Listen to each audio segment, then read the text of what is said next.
Welcome to the Huberman Lab podcast, where we discuss science and science-based tools for everyday life. I'm Andrew Huberman, and I'm a professor of neurobiology and ophthalmology at Stanford School of Medicine. This podcast is separate from my teaching and research roles at Stanford. It is, however, part of my desire and effort to bring zero-cost-to-consumer information about science and science-related tools to the general public. In keeping with that theme, I'd like to thank the sponsors of today's podcast. Our first sponsor is Roka. Roka makes sunglasses and eyeglasses, and I'm delighted that they're a partner and a sponsor for the podcast. As some of you may already know, I've spent 2 decades or more studying the visual system, how we see. Vision is absolutely the most important sense by which humans navigate the world and survive, and our eyes, as 2 pieces of our brain, do many other important things as well. So taking good care of our eyesight is essential. Founded by 2 all-American swimmers from Stanford, Roka was born out of an obsession for performance. They've carefully put science and purpose behind their design choices, and they've built absolutely terrific products as a result. The glasses are amazing. I love them because they look great, they are super comfortable, and the optical clarity is incredible. They filter out sunlight in a way that still allows you to see contrast and shadows the way you need to. For me, one of the things that's really irritating is if I have a pair of sunglasses that don't allow me to see all the things I want to see. And with Roka glasses, I get incredible contrast, but then I can also relax and be outdoors in bright light. And as the amount of light changes with cloud cover and things of that sort, my ability to see my surroundings is still really sharp and really clear. And that only comes from really understanding how the visual system works and how it adjusts to contrast and adaptation and all these different things. They really understand the science, and that went into the design of these glasses. And as many of you know, sunlight and the viewing of light is also very important for setting circadian rhythms. So that's also been incorporated into the design and science behind these glasses. I do wear readers. I don't often wear them during the podcast, but I have to wear reading glasses at night. So I use their readers, and I own a pair of their sunglasses, and I'm delighted with them. If you'd like to check out Roka glasses, you can go to roka.com, that's ROKA.com, and enter the code Huberman to save 20% off your first order. That's ROKA.com, enter the code Huberman at checkout to get 20% off your first order. Today's podcast is also brought to you by Inside Tracker. Inside Tracker is a personalized nutrition platform that analyzes data from your blood and DNA to help you better understand your body and reach your health goals. I'm a big believer in getting regular blood work done for the simple reason that many of the important things that are vital to our immediate and long-term health can only be detected in a good quality blood test. The problem with blood tests is that most blood tests, you get a lot of information back about levels that are too high or too low of this thing or the other thing. But making sense of that and what to do with that information is very challenging. Even if you have a really attentive physician, oftentimes it's mysterious as to what to do with all this data. With Inside Tracker, they make it very easy to understand what all the metabolic factors, hormone factors, etc. mean for you and what to do about those markers. So they offer you directives in terms of nutrition, supplementation, as well as lifestyle factors like exercise, sleep, etc., that can allow you to take control of those numbers and bring them into the ranges that are best for you and your long-term health. Another feature of Inside Tracker that's great is their inner age test. This test shows you what your biological age and how it compares to your chronological age, which I can only imagine most everybody, including me, are extremely interested in. How long am I likely to live? How old am I really in terms of my biology? If you'd like to try Inside Tracker, you can visit insidetracker.com/Huberman to get 25% off any of Inside Tracker's plans. Use the code Huberman at checkout. Today's episode is also brought to us by Athletic Greens. Athletic Greens is an all-in-one vitamin mineral probiotic drink. I've been using Athletic Greens since 2012, and so I'm delighted that they're sponsoring the podcast. With Athletic Greens, you get a ton of factors that are good for you mixed into this one really good tasting drink. I like to mix mine with water and a little bit of lemon juice, and I drink that once or twice a day, typically once early in the day and sometimes also in the afternoon or even evening. I'm able to sleep after drinking in the evening just fine. The reason I've been using Athletic Greens for so long, that I continue to use Athletic Greens, is that, one, I feel better when I take it. I just do. Psychologically, physically, I feel better. But also it covers all my bases of the things that I need for my general health. It's sort of a foundational supplement, as I like to call it. In fact, when people ask me, what should I take? If I were to recommend just one supplement that people take, it would be Athletic Greens. with Athletic Greens, you get support for your gut, which is important because the gut microbiome is important for the gut-brain axis, for mood, metabolism, hormones, etc. There are so many data that support that statement. As well, there are many factors in Athletic Greens that support general health, metabolism, endocrine factors, immunity, etc. So with Athletic Greens, I drink it once or twice a day, and I know that I've got all that covered. If you'd like to try Athletic Greens, you can go to athleticgreens.com/Huberman, and if you do that, you can claim a special offer. They'll send you 5 free travel packs plus a year's supply of vitamin D3 and K2. So you get the 5 free travel packs and a year's supply of D3. If you go to athleticgreens.com/Huberman, you can claim that special offer. For the last month, 4 episodes to be exact, we've been discussing physical performance and skill learning. We've talked about how to learn skills faster, whether or not those are skills for athletic performance, dance, music, things of that sort. We've also talked about how to gain strength and how to lose fat faster by leveraging the nervous system. Things like shiver and non-shiver, non-exercise activity-induced thermogenesis. We talked about how neurons can actually trigger accelerated fat loss. We talked about hypertrophy, also called muscle growth. And we covered everything from sets and reps, protocols, how long to stay in a cold ice bath, when to get out, how to keep shivering. We've covered a lot of tools and a lot of science. So if you're interested in those things and you even perhaps want to learn a little bit about how we make energy, ATP, from carbohydrates or from fats, it's all covered in the previous 4 episodes. This was going to be the time that we move to a new topic entirely, but we are going to do one more episode in this series on physical performance for the simple reason that you asked many questions about something that's vitally important both for physical performance and long-term and short-term health, and that's endurance. And so today we are going to talk about endurance. Now, if you're a strength athlete or you're not interested in endurance, don't depart just yet, because it turns out that there are ways to train endurance that are very different than I would have previously imagined. If you only think about long runs, long swims, marathons, half marathons, 10Ks, 5Ks, and that sort of thing puts you to sleep, kind of like Costello is snoring in the background right now. He's not a long-distance endurance athlete, that's for sure.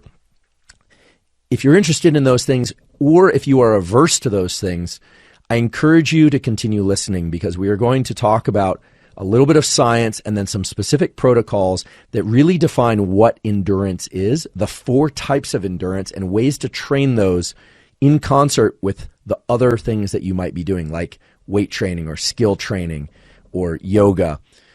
And if you are an endurance athlete, we are going to cover a lot of tools and science that I'm certain will also help enhance your training and performance in races or even just recreationally. The topic of endurance, I think, has been badly misrepresented, frankly, online. And when you start digging into the science and you start talking to real experts in this area, what you discover, what I've discovered, is that it's an incredibly interesting area because it teaches us so much about how our body and our brain use fuels and how we can control which fuels are used by our body and brain. So today we will talk about the 4 kinds of endurance. We will also cover the topic of hydration, which might sound incredibly boring, like, okay, just drink more water. But it's really interesting because not only is hydration a limiting factor on performance, but there is a right way to hydrate and there is a wrong way to hydrate. There actually is a formula that I'll teach you to know how much water to be drinking, depending on your activity levels. And if that sounds like a simple thing, like, oh, just, tap off water until your urine runs clear, that's actually the wrong advice. It turns out that if you don't hydrate properly, you can see 20 to 30% reductions in performance, whether or not that's strength, whether or not that's increasing hypertrophy, whether or not that's running, swimming, even mental performance. So even if you're not an athlete or a recreational athlete at all, I encourage you to stay tuned for the part about hydration. So we're going to cover, as usual, a little bit of science, and then we're going to dive right into protocols that you can apply if you like and if you deem those correct and safe for you. Before we dive into all that, I want to make an important announcement, which is all the episodes of the Huberman Lab podcast are now housed on a single website, which is hubermanlab.com. If you go to hubermanlab.com, you can find all the episodes in YouTube, Apple, and Spotify format with links there. The website is also searchable. So if you go into the little search function, which you'll find very easily, and you put in, for instance, creatine or sleep or ice bath or sauna, it will take you to the specific episodes that contain that information. And in addition, if you go to the website, hubermanlab.com, you have the opportunity to sign up for what we call the Huberman Lab Neural Network. The Huberman Lab Neural Network is a zero-cost resource where once a month, perhaps more often, you'll receive a email newsletter, and that newsletter will contain specific protocols, announcements, attachments of PDFs and things of that sort of protocols, tools, and science from the podcast. We will also make any announcements about live lectures, which at some point I'll probably start doing in various cities in the US and probably around the world as well as other things that I think would be really useful to you, all, of course, at zero cost. So that's hubermanlab.com. Sign up for the Neural Network newsletter. You can find that in the menu tab, or it might pop up when you get there. And I hope you will join.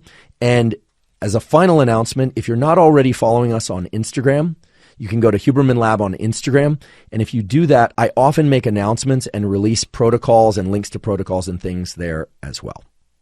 I briefly want to touch on something from the previous episode, which is that if you are somebody that is trying to increase muscle strength and or size, or if you're simply somebody who doesn't want to increase muscle strength and size, and you just want to maintain the musculature that you have, it's vital that you perform at least 5 sets of resistance training per muscle per week. If we don't do that, we lose muscle over time, and that is one reason among many to have a regular resistance training protocol. Nobody wants to start resembling a folded over envelope or a melted candle. No one wants to have challenges getting up out of a chair or off the ground. Maintaining musculature is vital, not just to our immediate health, but to our long-term health trajectory. So I just want to emphasize that point. If you're curious about the sets, the reps, how close to failure to go or not go, whether or not you should be doing your cardiovascular training before or after your weight training, all of that is in the previous episode, right down to the details, and I like to think made simple for you to understand. But I do strongly believe that resistance training, whether or not it's with body weight or bands or weights or simply lifting rocks in the yard or logs in the yard, is vital for our systemic physiology and our overall health, and that includes our brain health. And I described the reasons for that and the mechanisms in the previous episode. Today, I'd like to talk about endurance and how to build endurance and how to use endurance for the health of your entire body. Endurance, as the name suggests, is our ability to engage in continuous bouts of exercise or continuous movement or continuous effort of any kind. And I do believe that our ability to engage in activities that we call endurance training or physical endurance activities do have carryover to mental performance of things that require long-term effort. I'll touch on that at the end and why there's reason to believe that there's a biological crossover between those two things. I don't think it's simply the case that if you train yourself to be a strength and speed athlete and to do short bouts of exercise that are very intense, that you can only do mental work that's of short bouts and very intense. But it is clear that cardiovascular exercise where you're getting your heart rate up continuously for a period of time, and endurance exercise, we will define what that is in a moment, is vital for tapping into and enhancing various aspects of our biology in the body and in the brain, such that our brain can perform work for longer periods of time, focused work, learning, etc. So I want to dive into the topic of endurance, and I want to just begin by addressing something that's vital to any kind of effort, whether or not it's mental effort or physical effort. So as always, a little bit of science, and then we'll get right into protocols.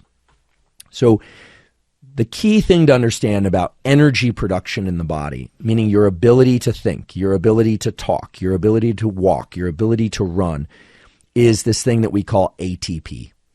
ATP and mitochondria, which are just little what we call organelles within cells, these little factories that make energy, if you will. ATP is required for anything that requires energy, for anything that you do that requires effort. And there are different ways to get ATP.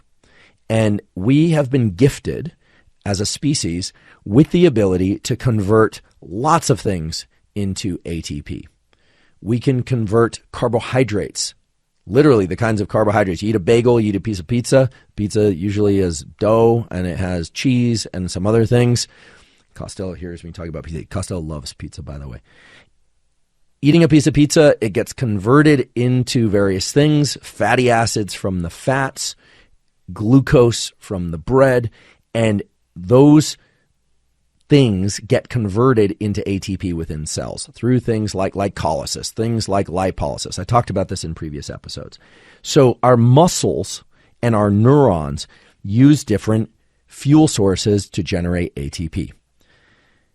The ones that are used first for short bouts of intense activity are things like phosphocreatine. If you've only heard about creatine as a supplement, well, phosphocreatine actually exists on our muscles, and that's why people take creatine. You can load your muscles with more creatine, phosphocreatine is great for short, intense bouts of effort. So when you're really pushing hard on something physical, let's say you see a car on the side of the road and that car is stalled and the person says, hey, can you help me push my car? And you start to push, that's going to be phosphocreatine is going to be your main fuel source. Then you start to tap into things like glucose, which is literally just carbohydrate, it's just sugar that's in your blood. And then if you keep pushing on that car, or you keep engaging in a particular effort, or you keep studying, or you keep listening to this podcast, you start to tap into other fuel sources like glycogen from your liver, which is just, it's like a little pack, just like, you might have packed a sandwich or something for work. You have a little pack of glycogen in your liver that you can rely on. And you have fat stored in adipose tissue. Even if you have very, very low body fat percentage, like you're one of these people who has like 3% or 5% body fat, really thin skin, very little body fat, you can extract lipids, fatty acids from that body fat. It's like a storage pack. It is a storage pack for energy that can be converted to ATP. So without going into any more detail, when I say today energy or I say ATP, just remember that regardless of your diet, regardless of your nutritional plan, your body has the capacity to use creatine, glucose, glycogen, lipids, and if you're ketogenic, ketones. We'll talk about ketosis in order to generate fuel, energy. Now, the other crucial point is that in order to complete that process of taking these fuels and converting them into energy, most of the time, you need oxygen. You need air, basically, in your system. Now, it's not actual air. You need oxygen molecules in your system. It comes in through your mouth and your nose, goes to your lungs, and distributes via the bloodstream. Oxygen is not a fuel, but like a fire that has no oxygen, you can't actually burn the logs. But when you blow a lot of oxygen onto a fire, basically onto logs with a flame there, then basically it will take fire. It will burn. Okay, oxygen allows you to burn fuel. So today we are going to ask the critical questions: what allows us to perform? What allows us to continue effort for long periods of time? And that effort could be a run, it could be a swim, it could be studying, it could be anything that extends over a long period of time. Well, you're going to need energy and you're going to need oxygen. But the way to answer a question like what allows us to endure, right? Endurance. What allows us to keep going?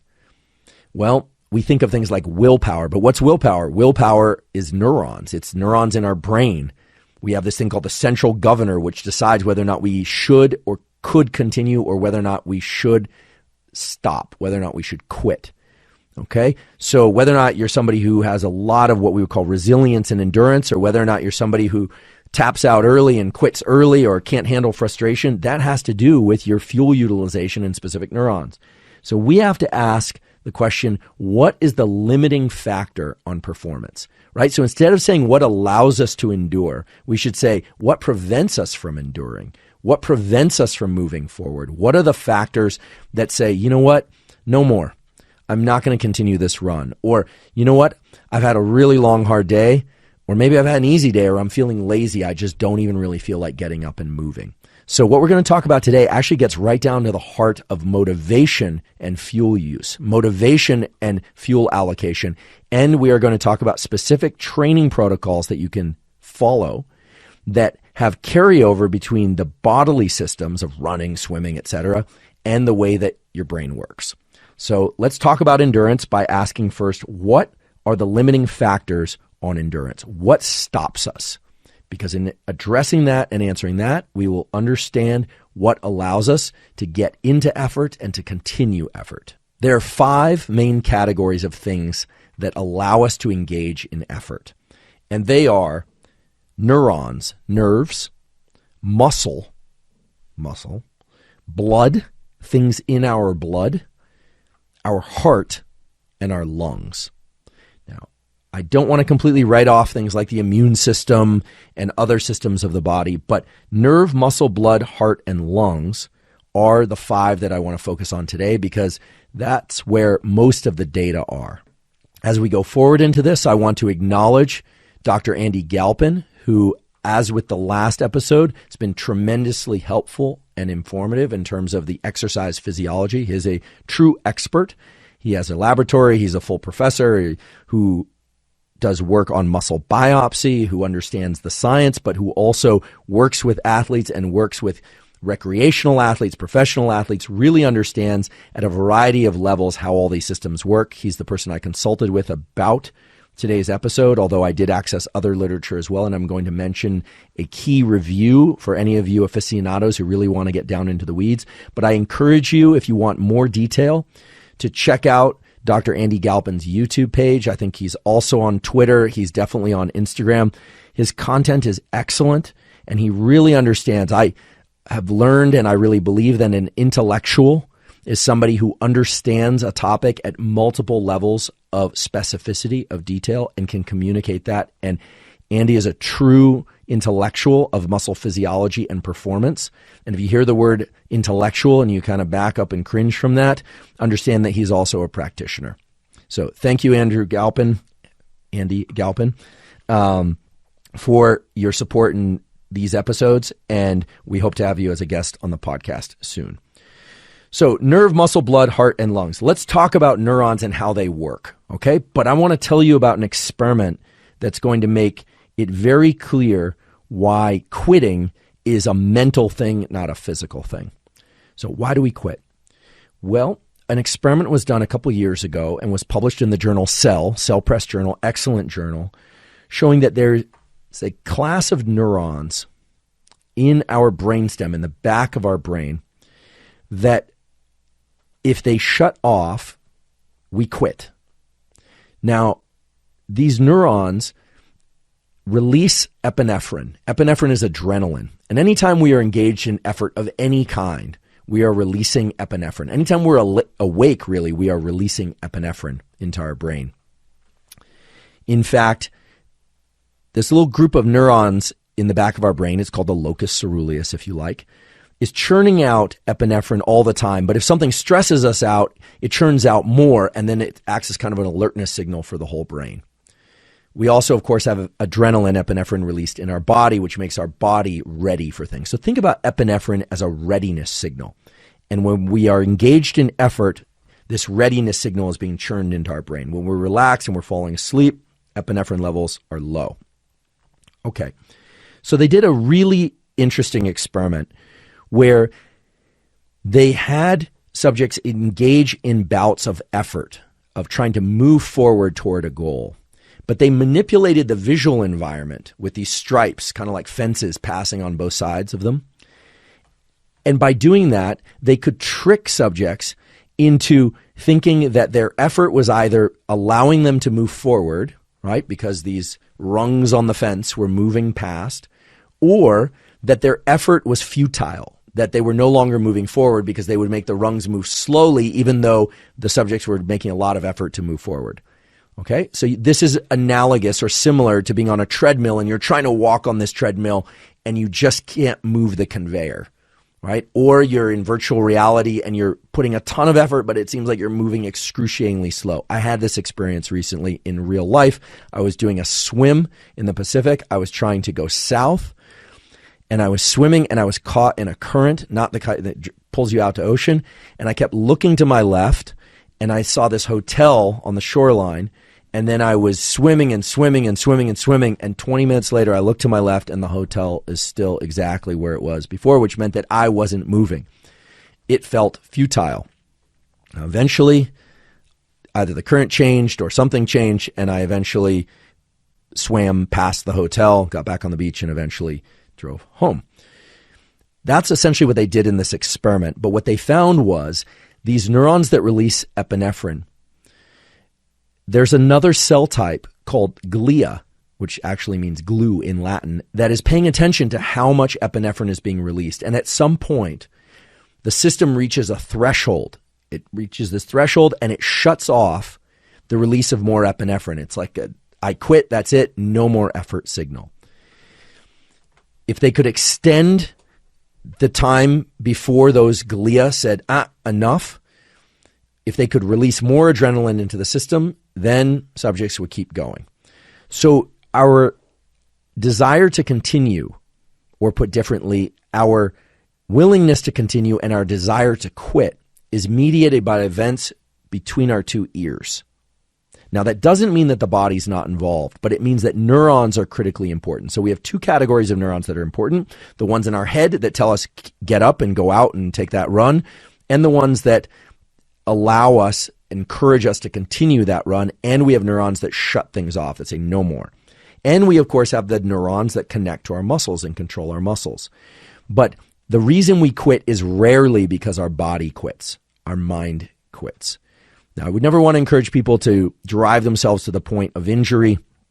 That's not going to be good for anybody. But it is good to know that it's neural. Our ability to persist is neural. So when people say, I hear that, sports or effort or fighting or it's 90% mental, 10% physical. That whole discussion about how much is mental, how much is physical is absolutely silly. It just proves that there's no knowledge of the underlying biology behind that statement.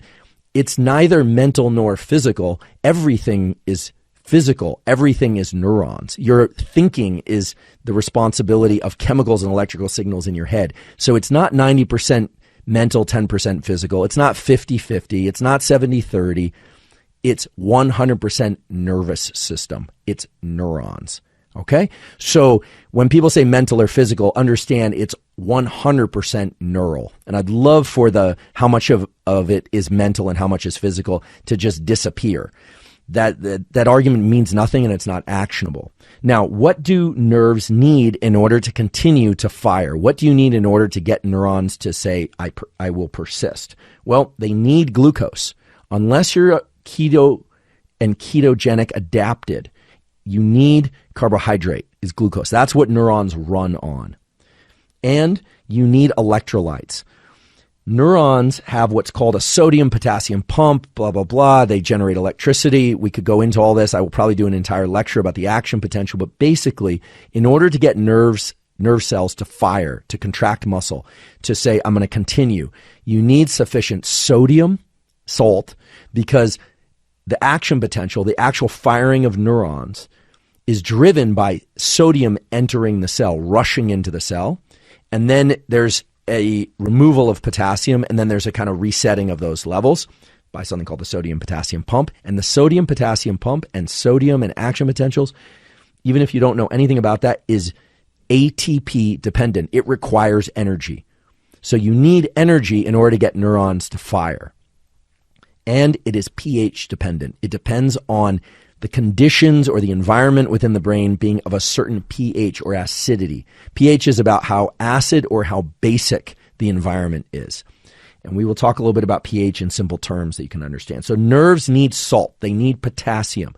And it turns out they need magnesium, and you need glucose and carbohydrates in order to power those neurons unless you are running on ketones.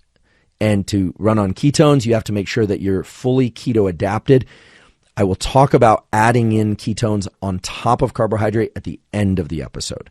Okay, so that's how nerves work. You need carbohydrate, you need sodium, potassium, and magnesium in order to drive the brain.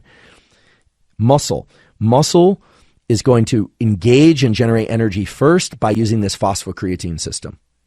High bouts of effort, really intense effort, short-lived, seconds to minutes, but probably more like seconds, is going to be this phosphocreatine, literally a fuel source in the muscle that you're going to burn, just like you would logs on a fire.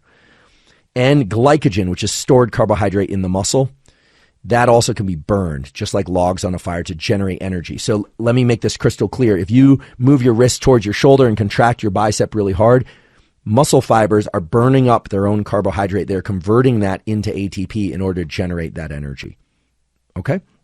And pH is important, and temperature is important. In the episode on Supercharge Your Physical Performance, I talked all about how by using cooling, specifically of the palms or the bottoms of the feet or the cheeks of the face, using particular methods, you can adjust the temperature of the body and of muscle in a way that allows you to do more work, to do more reps, to run further, to keep going, and to persist. And that's because if temperature is too low or too high, then ATP is not going to be available because of this whole thing called the pyruvate kinase pathway and the temperature dependence of pyruvate kinase. Check out that episode if you want to learn more about that. But temperature is important, and pH is also important. So we got nerve, muscle, and then there's stuff in our blood that's available as an energy source.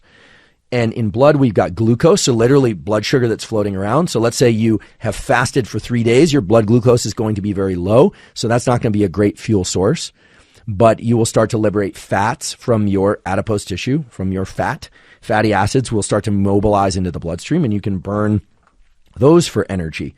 And oxygen in your blood. When you inhale, you're bringing oxygen into your blood. So these are all fuel sources in your neurons, in your muscle, in your blood, in your various tissues that are providing the opportunity to give effort, to induce effort, whether or not it's a run or a swim or writing or talking. Now, there are some other factors that are important, and those are the heart, which is going to move blood. So the more that the heart can move blood and oxygen, well, the more fuel that's going to be available for you to engage in muscular effort and thinking effort. So your heart is vitally important to your muscles' ability to work and your brain's ability to work. And as I've mentioned oxygen a few times, it should be obvious then that the lungs are very important. You need to bring oxygen in and distribute it to all these tissues because oxygen is critical for the conversion of carbohydrates and the conversion of fats. And we could get into the discussion about whether or not oxygen is important for ketogenic metabolism, but you need oxygen there. You need to breathe, and you need to breathe properly. So I just covered what would normally be about 4 lectures of energy consumption and energy utilization. I didn't go into much detail at all, but what I want you to imagine is that you've got these different cell types. You've got neurons, you've got muscle. They need to collaborate in order to generate effort or to make the decision to do something or to think hard or to run far. And then you've got fuel sources both in the neurons, in the muscle, in your blood, and then the heart and lungs are going to help distribute the oxygen and those fuels. And of course, you have that little energy pack that we call the liver that will allow you to pull out a little more carbohydrate if you need it for work. Okay, so that's as much as I want to cover about energy consumption because that's a lot. But what it tells you is that when you eat and you use food as a fuel source, that food can be broken down and you can immediately burn the glucose that's in your bloodstream, or you can rely on some of the stored fuel in your liver, or you can rely on stored fuel in the muscle, so-called glycogen. And there are a lot of different ways that we can generate ATP. So when we ask the question, what's limiting for performance? What is going to allow us to endure, to engage in effort and endure long bouts of effort, or even moderately long bouts of effort? we need to ask which of those things, nerve, muscle, blood, heart, and lungs, is limiting. Or, put differently, we ask, what should we be doing with our neurons? What should we be doing with our muscles? What should we be doing with our blood? What should we be doing with our heart? And what should we be doing with our lungs that's going to allow us to build endurance for mental and physical work and to be able to go longer, further, with more intensity? That's the real question. How can we do more work? And the way we do that is with energy. And the way to get energy to it is to buy those 5 things. And so now we're going to talk about how you can actually build different types of endurance and what that does at the level of your blood, your heart, your muscles, and your neurons. So we're going to skip back and forth between protocols, tools, and the underlying science. So rather than heavy stack the science at the front end and then just give you all the tools at the end, we're going to talk about the protocols, the 4 kinds of endurance and how to achieve them, and we are going to talk about the underlying science as we move through that. If you would like a lot of detailed science, I encourage you to check out a review that we've linked in the show notes, and the review is called Adaptations to Endurance and Strength Training.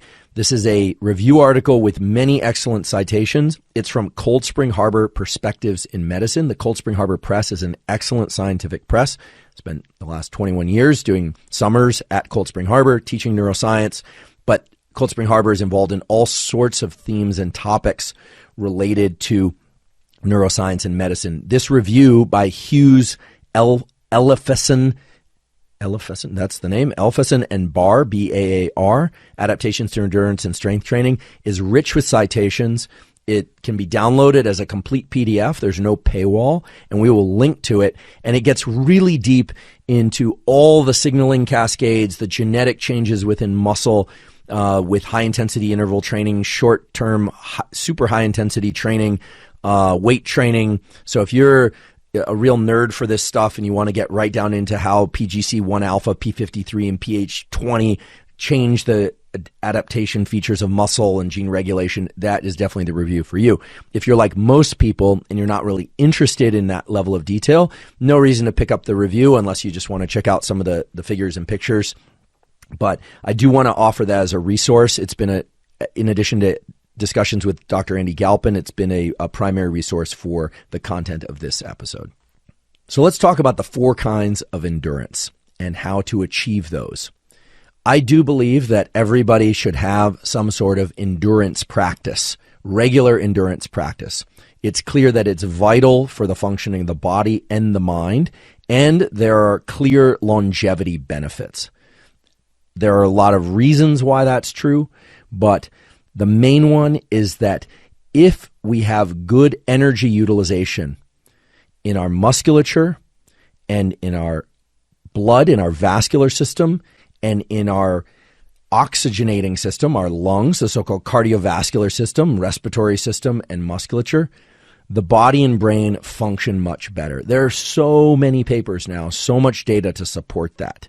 So I do believe everyone should either try to maintain the muscle that they have, provided they've already gone through puberty and development, and they should be engaged in regular endurance exercise. Now, for many people, they think endurance exercise, that means what? An hour-long run, or I got to get on the Stairmaster, or I have to treadmill for hours on end each week. It turns out that's not the case. There are 4 kinds of endurance, and you can train specifically for any one of those, and you can vary your training. So let's talk about those 4 kinds of endurance, because they're very interesting, and they each have very different protocols that you use in order to build and maximize them. And now you'll understand what fuel sources they use in order to build that thing we call endurance. So first of all, we have muscular endurance.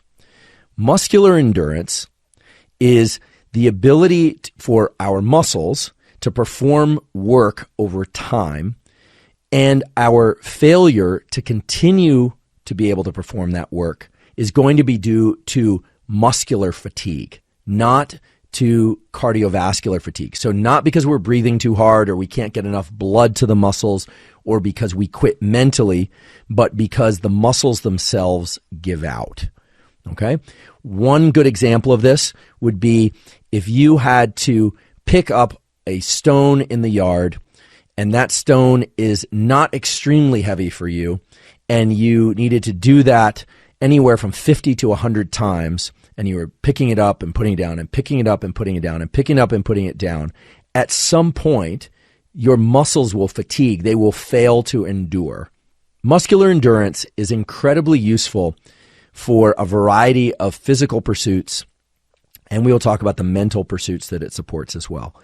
In terms of physical pursuits, the ability for a given muscle to perform repeated work is going to improve your golf swing. It's going to improve your tennis swing. It's going to improve your posture, your ability to dance, your ability to repeatedly engage in an activity that requires effort in a way that's very different from the kind of endurance that you will build simply by increasing your cardiovascular fitness, your ability to generate kind of easy repetition. So let's talk about muscular endurance and what it is.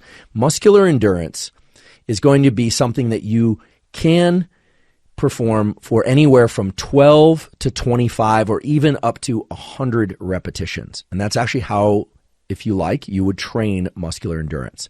And I will give the specific protocol in a few moments.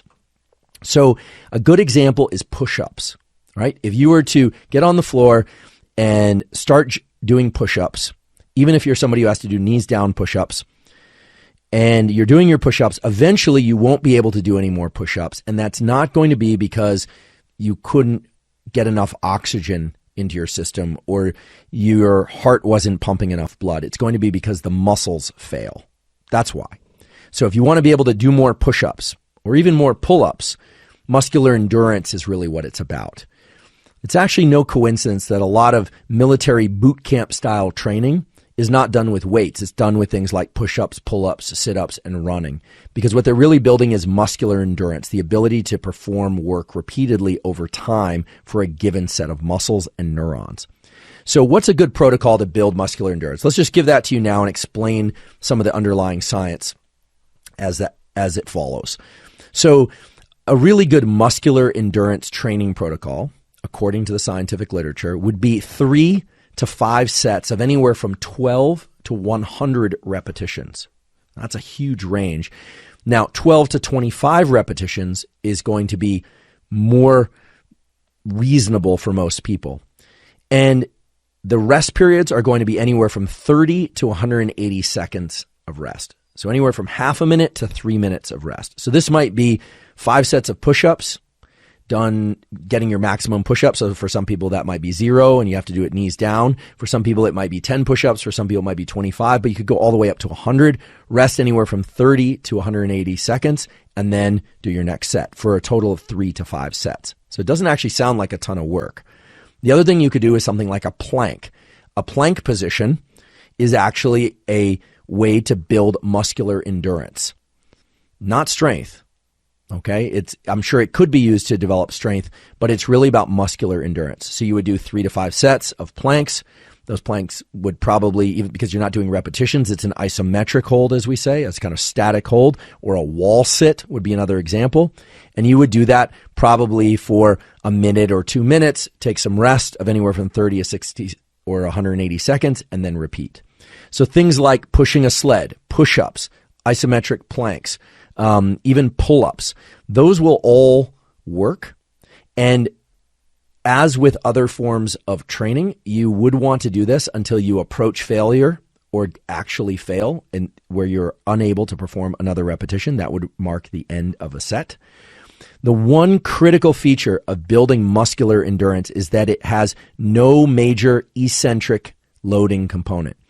Now, I haven't talked much about eccentric and concentric loading, but concentric loading is when you are shortening the muscle, typically, or lifting a weight, and eccentric movements are when you are lengthening a muscle, typically, or lowering a weight. So if you do a pull-up and you get your chin over the bar, or a chin-up, that's the concentric portion of the effort, and then as you lower yourself, that's the eccentric portion. Eccentric portion of resistance training of any kind, whether or not it's for endurance or for strength, is one of the major causes of soreness. Some people will be more susceptible to this than others, but it does create more damage in muscle fibers.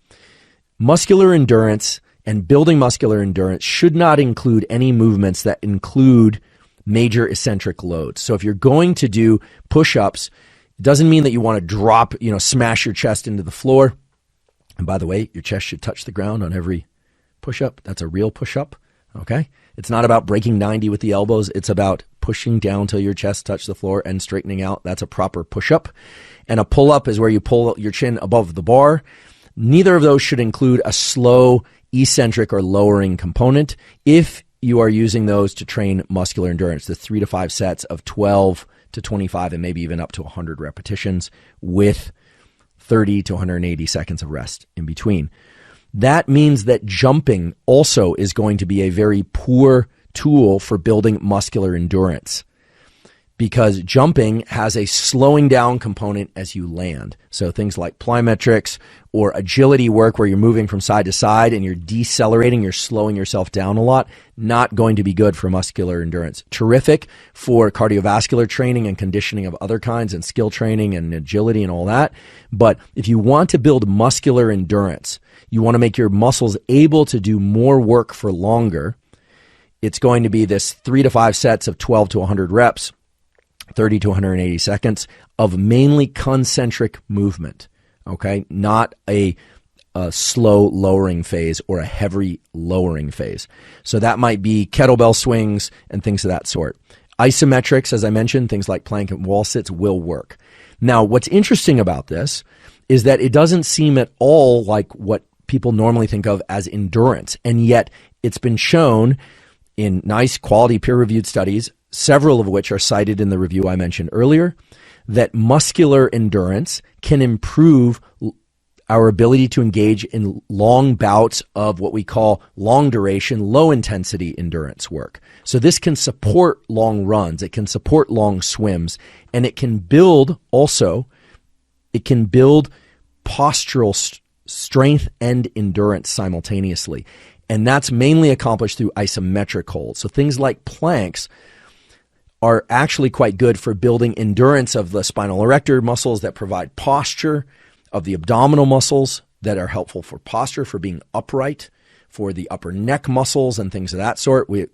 These days, everyone seems to have text neck. Everyone's basically staring at their toes all the time. It has a default towards their toes. So isometric holds can be very good for building muscular endurance.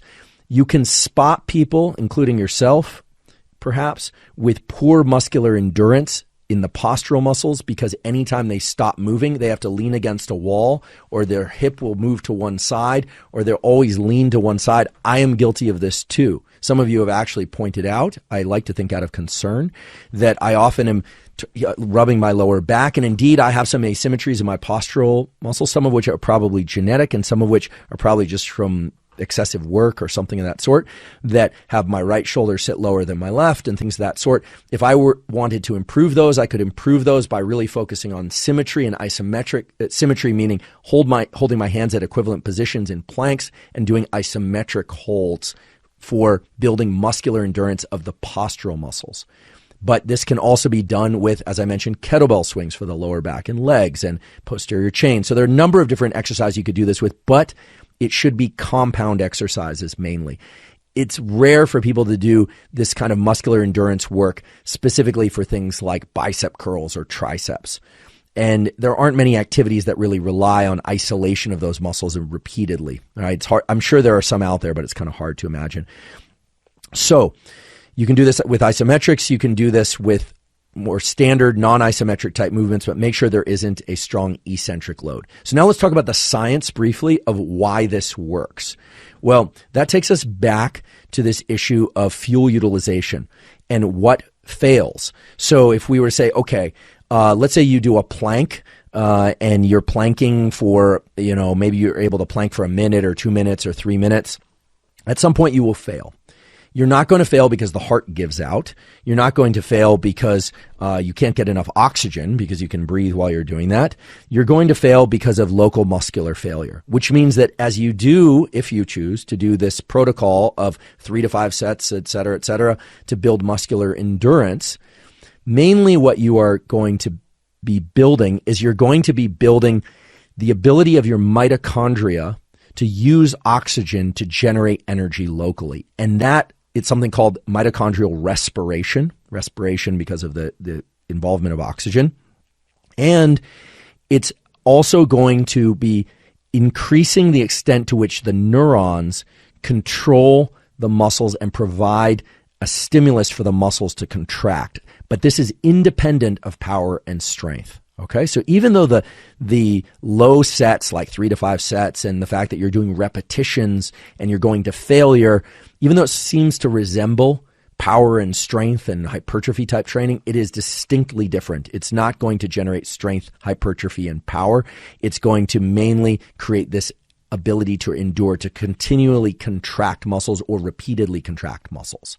Okay, continually if you're using isometric holds, repeatedly, if you're using repetition type exercise where there's a contraction and an extension of the muscle, essentially a concentric and an eccentric portion. But remember that you want the eccentric portion to be light and relatively fast, not so fast that you injure yourself, but certainly not deliberately slowed down. It was recommended, I should say, by Andy Galpin that you not use Olympic lifts for this, because once you get past 8 or 12 or 25 repetitions, especially, form on those Olympic lifts is key for not getting injured. And while some people can perform those sorts of lifts like, snatches and deadlifts and cleans and jerks and overhead presses, probably not a great idea if the goal is to push the body to points of fatigue, because you do open yourself up to injury unless you're very skilled at doing that or you have a really good coach who can help you guide through those lifts. So that's one form of endurance, which is muscular endurance, and it's mainly going to rely on neural energy, so nerves, and muscle.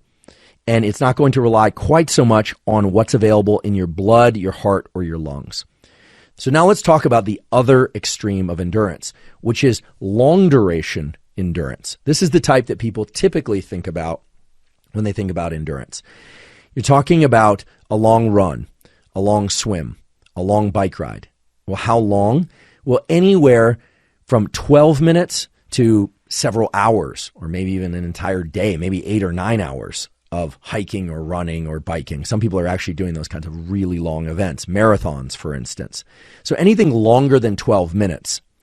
And this type of work builds on fuel utilization in the muscles. It builds on the activity of neurons in the brain that are involved in what we call central pattern generators. We talked about this in a previous episode or several previous episodes. These are groups of neurons that allow our body to engage in regular rhythmic effort without having to think about the movement too much. So running and stepping, or swimming if you already know how to swim, or pedaling on a bike, or walking upstairs and hiking. You're not thinking about right, left, right, left. It's all carried out by central pattern generators. This is going to be at less than 100% of your maximum oxygen uptake, your VO2 max. I'll talk about what VO2 max is, but I just want to give a sense of what the protocol is and the underlying science. How many sets? 1. Long duration effort is 1 set of 12 minutes or longer. So you're not counting repetitions. I sure hope that if you're going out on a 30-minute run or even a 15-minute run, that you're not counting steps, that you're not counting pedal strokes, that you're not on the rower counting pulls on the rower. I suppose you could, but I think that would be pretty dreadful. Seems like a poor utilization of cognitive brain space.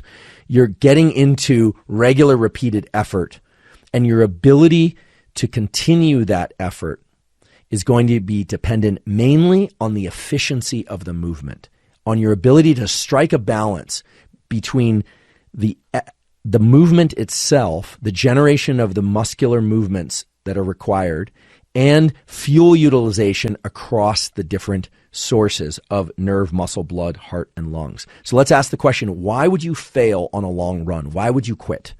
Well, as you set out on that long run, assuming you have some glycogen in your liver and in your muscles, you're going to use that energy first, even if it's very low intensity. Okay, so we're not talking about sprinting. We're talking about heading out the door or starting off on a marathon.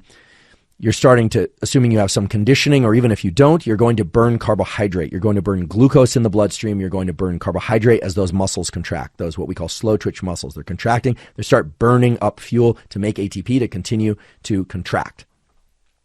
Your mind is going to use more or less energy depending on how much willpower, how much of a fight you have to get into with yourself in order to generate the effort. I really want to underscore this. If you're somebody that's thinking, maybe I go for the run, maybe I don't go for the run, I'll do it at 2 o'clock, okay, 2:05. No, I only want to go on the half hour or maybe on the main hour, and you're going through all that, guess what? You're burning up useful energy that you could use either for the run, for example, or for something else. When we think about something hard, when we ruminate, when we perseverate on an idea or on a decision, we are burning neural energy, and neural energy is glucose and epinephrine and all the things we talked about before. So willpower, in part, is the ability to devote resources to things, and part of that is making decisions to just either do it or not do it. I'm not of the just do it mindset. I think there's a right time and a place to train, but I also think that it is not good. In other words, it utilizes excessive resources to churn over decisions excessively, and you probably burn as much cognitive energy deciding about whether or not to do a given training or not as you do in the actual training. Okay, so we'll talk more about how this long duration effort can relate to mental performance, but the long duration effort should be one set, 12 minutes or longer. It could go for 30 minutes or 60 minutes or an hour. We'll talk about programming later in the episode. This is going to be less than 100% of your maximum oxygen uptake. Your heart rate is not going to be through the ceiling or maxed out, but it's all about efficiency of movement. That's what you're building. When you go out for a run that's 30 minutes, you are building the capacity to repeat that performance the next time while being more efficient, actually burning less fuel. And that might seem a little bit counterintuitive, but every time you do that run, what you're doing is you're building up mitochondrial density. It's not so much about mitochondrial oxidation and respiration. You're building up mitochondrial density. You're actually increasing the amount of ATP that you can create for a given bout of effort. You're becoming more efficient. Okay, you're burning less fuel overall, doing the same thing. That's really what these long, slow distance or long bouts of effort are really all about. Now, why do this long duration effort? Why would you want to do it? Why is it good for you? Well, it does something very important, which is that it builds the capillary beds within muscles. So let's talk a little bit about vasculature. We haven't done this too much yet, but if you have seen the episode on supercharging performance, we talked about AVAs, these arteriovenous astomoses, where blood moves from arteries directly into veins, but that's unusual. That only takes place in the so-called glabrous skin of the palms, the face, and the bottoms of the feet. Typically, for most all other areas of the body, what happens is arteries bring blood to a given tissue, like a muscle, and veins return that blood back to the heart. There are exceptions, but in general. And in between arteries and veins are these little tiny, what are called capillary beds or microcapillaries. So these are tiny little avenues, like little tiny streams and estuaries between the bigger arteries and veins. Now, those are actually contained within muscle. And what's amazing is that you can increase the number of them. You can literally build new capillaries. You can create new little streams within your muscles. And the type of long duration effort that I was talking about before, 12 minutes or more of steady effort, is very useful for doing that, and is very useful for increasing the mitochondria, the energy producing elements of the cells, the actual muscle cells. And the reason is when blood arrives to muscles, it has oxygen. The muscles are going to use some of that oxygen, and then some of the deoxygenated blood is going to be sent back to the heart and to the lungs. Now, the more capillaries that you build into those muscles, the more oxygen available to those muscles. I don't want to get too much into the physics of fluid flow, but basically it's the difference between taking a hose and sticking it into some dirt just directly, and turning on the faucet at a given rate, the spigot rather, or having a bunch of little hoses like a sprinkler system that go out and irrigate the whole yard. The irrigation is equivalent to this capillary bed system, and it's very good at using energy sources within blood. So the simple way to think about this is when you go out for a run, let's say it's the first run you've done for a while, and you go out for 12 or 15 minutes, and somewhere right around 20 minutes, you're like, that's it, I just can't continue. Well, when you come back the next time to do that run, you've built endurance largely because you've built these capillary beds. You've expanded these little streams in which blood can deliver oxygen to the muscles. And so it's going to feel relatively straightforward to either go a little bit quicker for the same duration, the same distance, or to extend that run for another 5 to 10 minutes. So this long duration work, unlike muscular endurance like planks and everything that we were talking about before, is really about building the capillary systems and the mitochondria, the energy utilization systems within the muscles themselves. And that's very important to understand. It's distinctly different than, say, building the neurons that fire the muscles. The neurons are already there. They're going to fire those muscles just fine. In fact, if your life depended on it today, you could probably run a marathon. You'd probably get injured. It would be very psychologically and physically painful. I don't recommend you do that unless you're trained for it. But if you were to train properly for it, if you were to do long duration bouts of effort once or twice a week or 3 times a week, pretty soon it would become easy because you're building these vascular microbeds or microvascular beds as they're called. Okay, so you're able to bring more energy to the muscles and they're able to utilize more energy.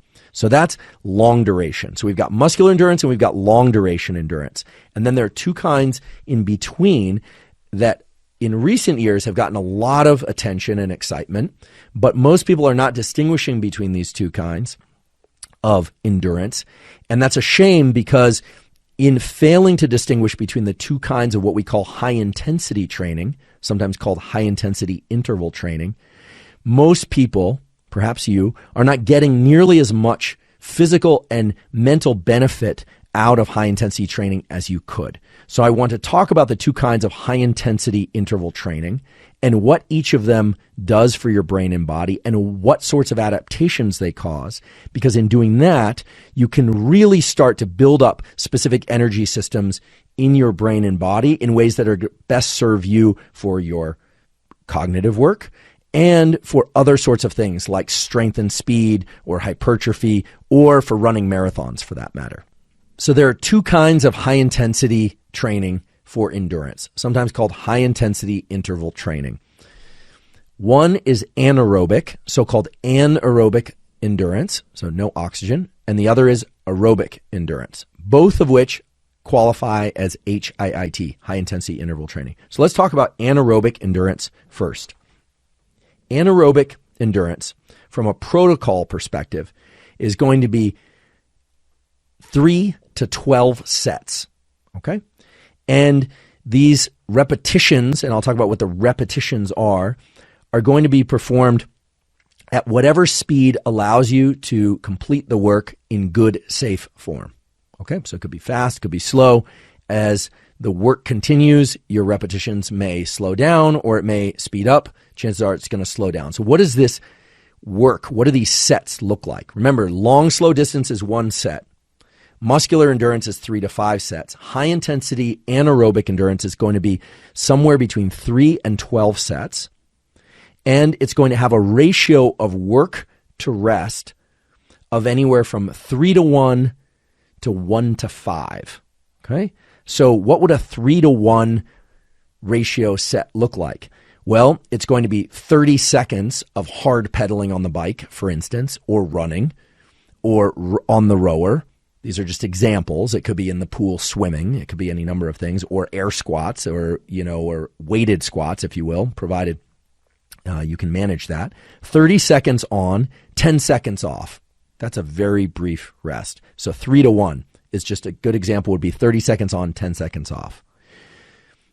The opposite extreme on that ratio would be 1 to 5. So 20 seconds on, 100 seconds off. So you do the work for 20 seconds, then you rest 100 seconds.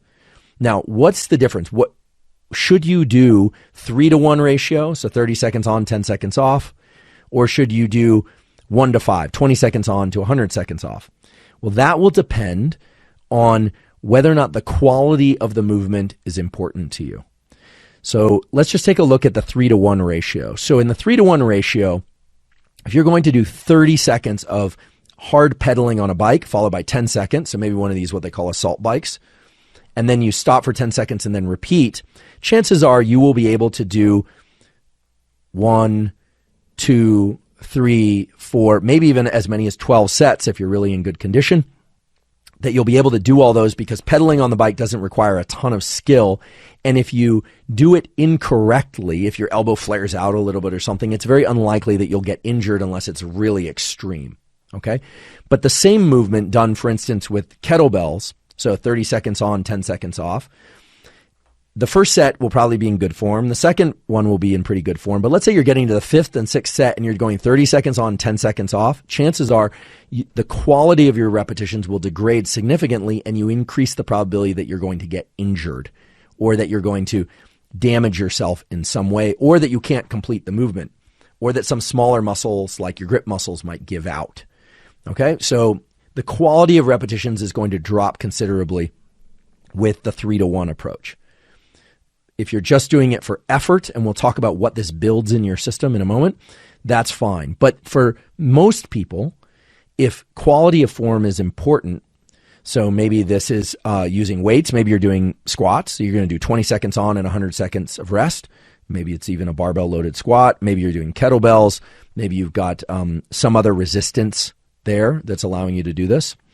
What you'll find is that the longer rest, even though it's 20 seconds of intense effort followed by a longer rest of about 100 seconds will allow you to perform more quality repetitions safely over time. So what does building anaerobic endurance look like? And then I'll tell you what it's actually good for in the true practical sense. What anaerobic endurance exercise generally looks like is that if you decide to do this for the first week, you might do this 2 or 3 times a week, maybe even just once a week, depending on the other things you're doing. We'll talk about programming at the end. And you would generate just 3 sets. So it might be 3 sets of 20 seconds of hard effort, followed by 100 seconds rest. Then you repeat 20 seconds of hard effort, 100 seconds rest, 20 seconds of effort, 100 seconds rest. And you might do that twice a week. And then each week you're adding 1 or 2 sets.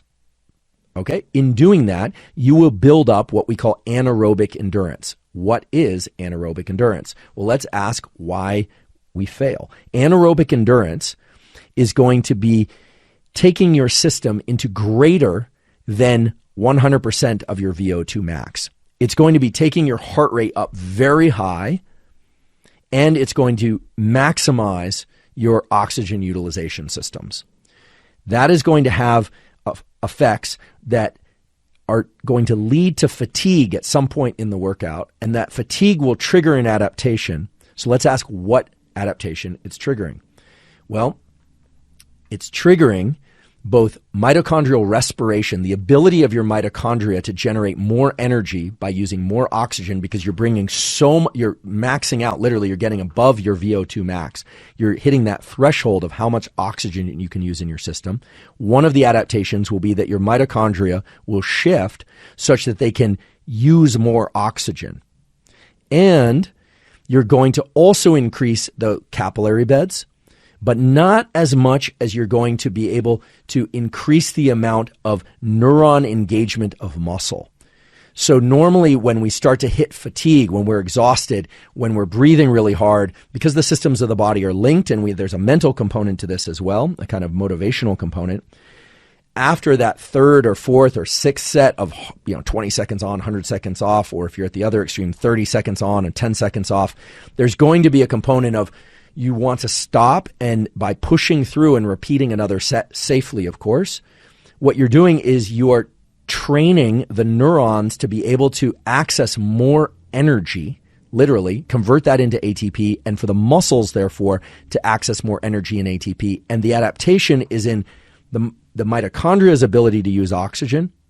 And this has tremendous carryover effects for other types of exercise. So while I know and appreciate that people are using high-intensity interval training of this kind or similar in order to just like burn fat, do their workouts, quote unquote, it's very useful for building a capacity to engage in short bouts of effort repeatedly, to really lock in. I don't want to use the word focus because it's not strictly mental focus, but to be able to generate short bouts of very intense work. This can be beneficial in competitive sports or team sports where there's a sprinting component, where the field opens up and you need to dribble the ball down the field, for instance, and shoot on goal. Or where you're playing tennis and it's a long rally and then all of a sudden somebody really starts, putting you back on your heels and you have to really make the maximum amount of effort to run to the net and to get the ball across the net. Things of that sort, okay? There are a variety of places where there's carryover from this type of training, but it does support endurance. It's about muscle endurance. It's about these muscles' ability to generate a lot of force in the short term, but repeatedly. Okay, so that's the way to conceptualize this. And it is different than maximum power. Even though it feels like maximum effort, it is not the same as building power and speed into muscles. Those are distinctly different protocols. So the key elements, again, are that you're bringing your breathing and your oxygen utilization way up above your max. It's not quite hitting failure, but you're really pushing the system to the point where you are not ready to do another set, and yet you begin another set. You're not necessarily psychologically ready. I'll talk more about some of the adaptations that this causes in terms of stroke volume in a few minutes when we talk about how it is that work of this sort can increase our heart's ability to deliver blood and oxygen to our lungs and other tissues. I'm going to get very specific about how to breathe during these different types of protocols and what's happening at the level of the heart. But I want to make sure I touch on the fourth protocol, which is high-intensity aerobic conditioning. So HIIT has these two forms, anaerobic and aerobic, and you just heard about anaerobic. High-intensity aerobic conditioning also involves about 3 to 12 sets, starting off, of course, with fewer sets as you're getting into this training, and then extending into more sets as one parameter you could expand. Has, again, the same ratio of 3 to 1, so 30 seconds on, 10 seconds off, or 1 to 5, 20 seconds on, 100 seconds off, or a very powerful tool for building up aerobic conditioning is a 1 to 1 ratio. A 1 to 1 ratio is powerful for building, on average, most of the energy systems involving, remember, we had these nerve, muscle, blood, heart, and lungs. A 1 to 1 ratio might be you run a mile, and however long that takes, let's say it takes you 6 minutes or 7 minutes, then you rest for an equivalent amount of time. Then you repeat, and then you rest for an equivalent amount of time. So you might run, first mile is, let's say, 7 minutes, then you rest for 7 minutes. Then you run a mile again, and it might take 8 minutes, and you rest for 8 minutes. And you continue that for a total of 4 miles of work, for 4 miles of running work, I should say, or 7 miles of work. You can build this up. Many people find that using this type of training allows them to do things like go run half marathons and marathons, even though prior to the race date, they've never actually run a half marathon or marathon. Now that might seem incredible. It's like, how could it be that running a mile on and then resting for running a mile and then resting for an equivalent amount of time, running a mile, resting for equivalent amount of time for 7 miles allows you to run continuously for 13 miles or for 26 miles? Well, I'm not discouraging people from ever doing the long duration endurance. I think that is very important, but it's because it builds up so many of these energy utilization systems. It really teaches you to engage, the nerve to muscle firing. It improves ATP and mitochondrial function in muscle. It allows the blood to deliver more oxygen to the muscle and to your brain, and I'll explain how that is. And it allows your heart to deliver more oxygen overall. And it builds a tremendous lung capacity, and we will talk about exactly how to breathe and how to build lung capacity, both for sake of warming up and for performance. So what would this look like, and when should you do this? Well, it's really a question for these workouts of asking how much work can one do in 8 to 12 minutes, right? And then rest and then repeat. How much work can you do for 8 to 12 minutes, then rest and then repeat? And how many times should you do this? Well, this is the sort of thing, it's pretty intense. And so you would probably only want to do this 2, maybe 3 times a week if you're not doing many other things. I will talk about how this program can be moved in with other forms of training, but I'll just give you a little hint now. It's very clear, and it's described in the review article referred to, and we will link another article as well. that concurrent training, doing strength training and the endurance training of any of the 4 kinds that I'm describing today, can be done. You can program those in the same week, but you want to get 4 and ideally 6 or even better 24 hours between these workouts, because it is very hard, for instance, to do a 1-to-1 mile repeats, like run a mile, rest for equivalent time, run a mile, rest for equivalent time, to do that 2 or 3 times a week and also do weight training before or do a long run afterwards. That would quickly lead to breakdown for most people unless you have very, very good energy utilization systems. You're a really kind of advanced or elite athlete. And or, dare I say, you're using tools to enhance your performance at the level of blood or hormones. And I'm actually going to talk about those at the end and why they work. So we have 4 kinds of endurance: muscular endurance, we have long duration endurance, we have high intensity interval training of 2 kinds, anaerobic and aerobic. And this last type, the aerobic one, works best, it seems, if you kind of do this 1-to-1 ratio. So how would you use these and what are they actually doing? Let's talk about the heart and the lungs and oxygen, because that's something that we can all benefit from understanding. And it will become very clear in that discussion why this type of training is very useful, even for non-athletes, in order to improve oxygenation and energy utilization of the brain and the heart. The brain and the heart are probably the 2 most important systems that you need to take care of in your life. Yes, your musculature needs to be maintained. If you want to build it, that's up to you, but you should try and maintain your musculature. But maintaining or enhancing brain function and cardiovascular function, it's absolutely clear, are key for health and longevity in the short and long term. And the sorts of training I talked about today has been shown again and again and again to be very useful for enhancing the strength of the mind. Yes, I'll talk about that, as well as the health of the brain and the body. So let's talk about the sorts of adaptations that are happening in your brain and body that are so beneficial in these different forms of training.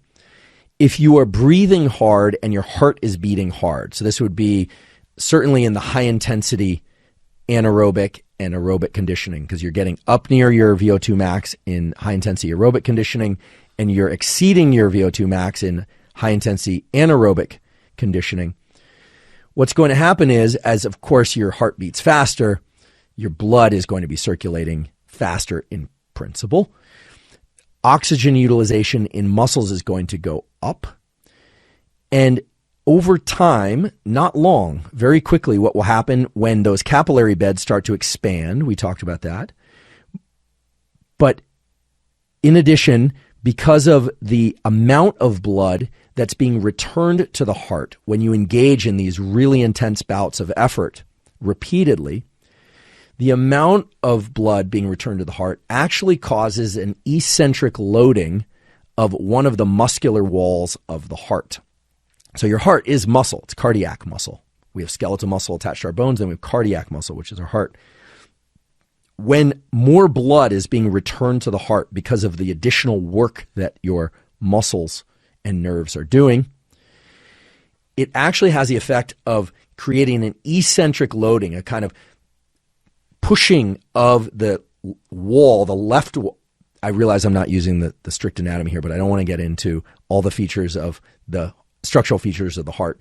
But the left ventricle essentially getting slammed back and then having to push back in a kind of eccentric loading of the cardiac muscle, and the muscle thickens, but not because the heart thickens overall. It's actually a strengthening of the cardiac muscle in a way that increases what we call stroke volume, meaning as more blood is returned to the heart, there's an adaptation where the heart muscle actually gets stronger and therefore can pump more blood per stroke, per beat.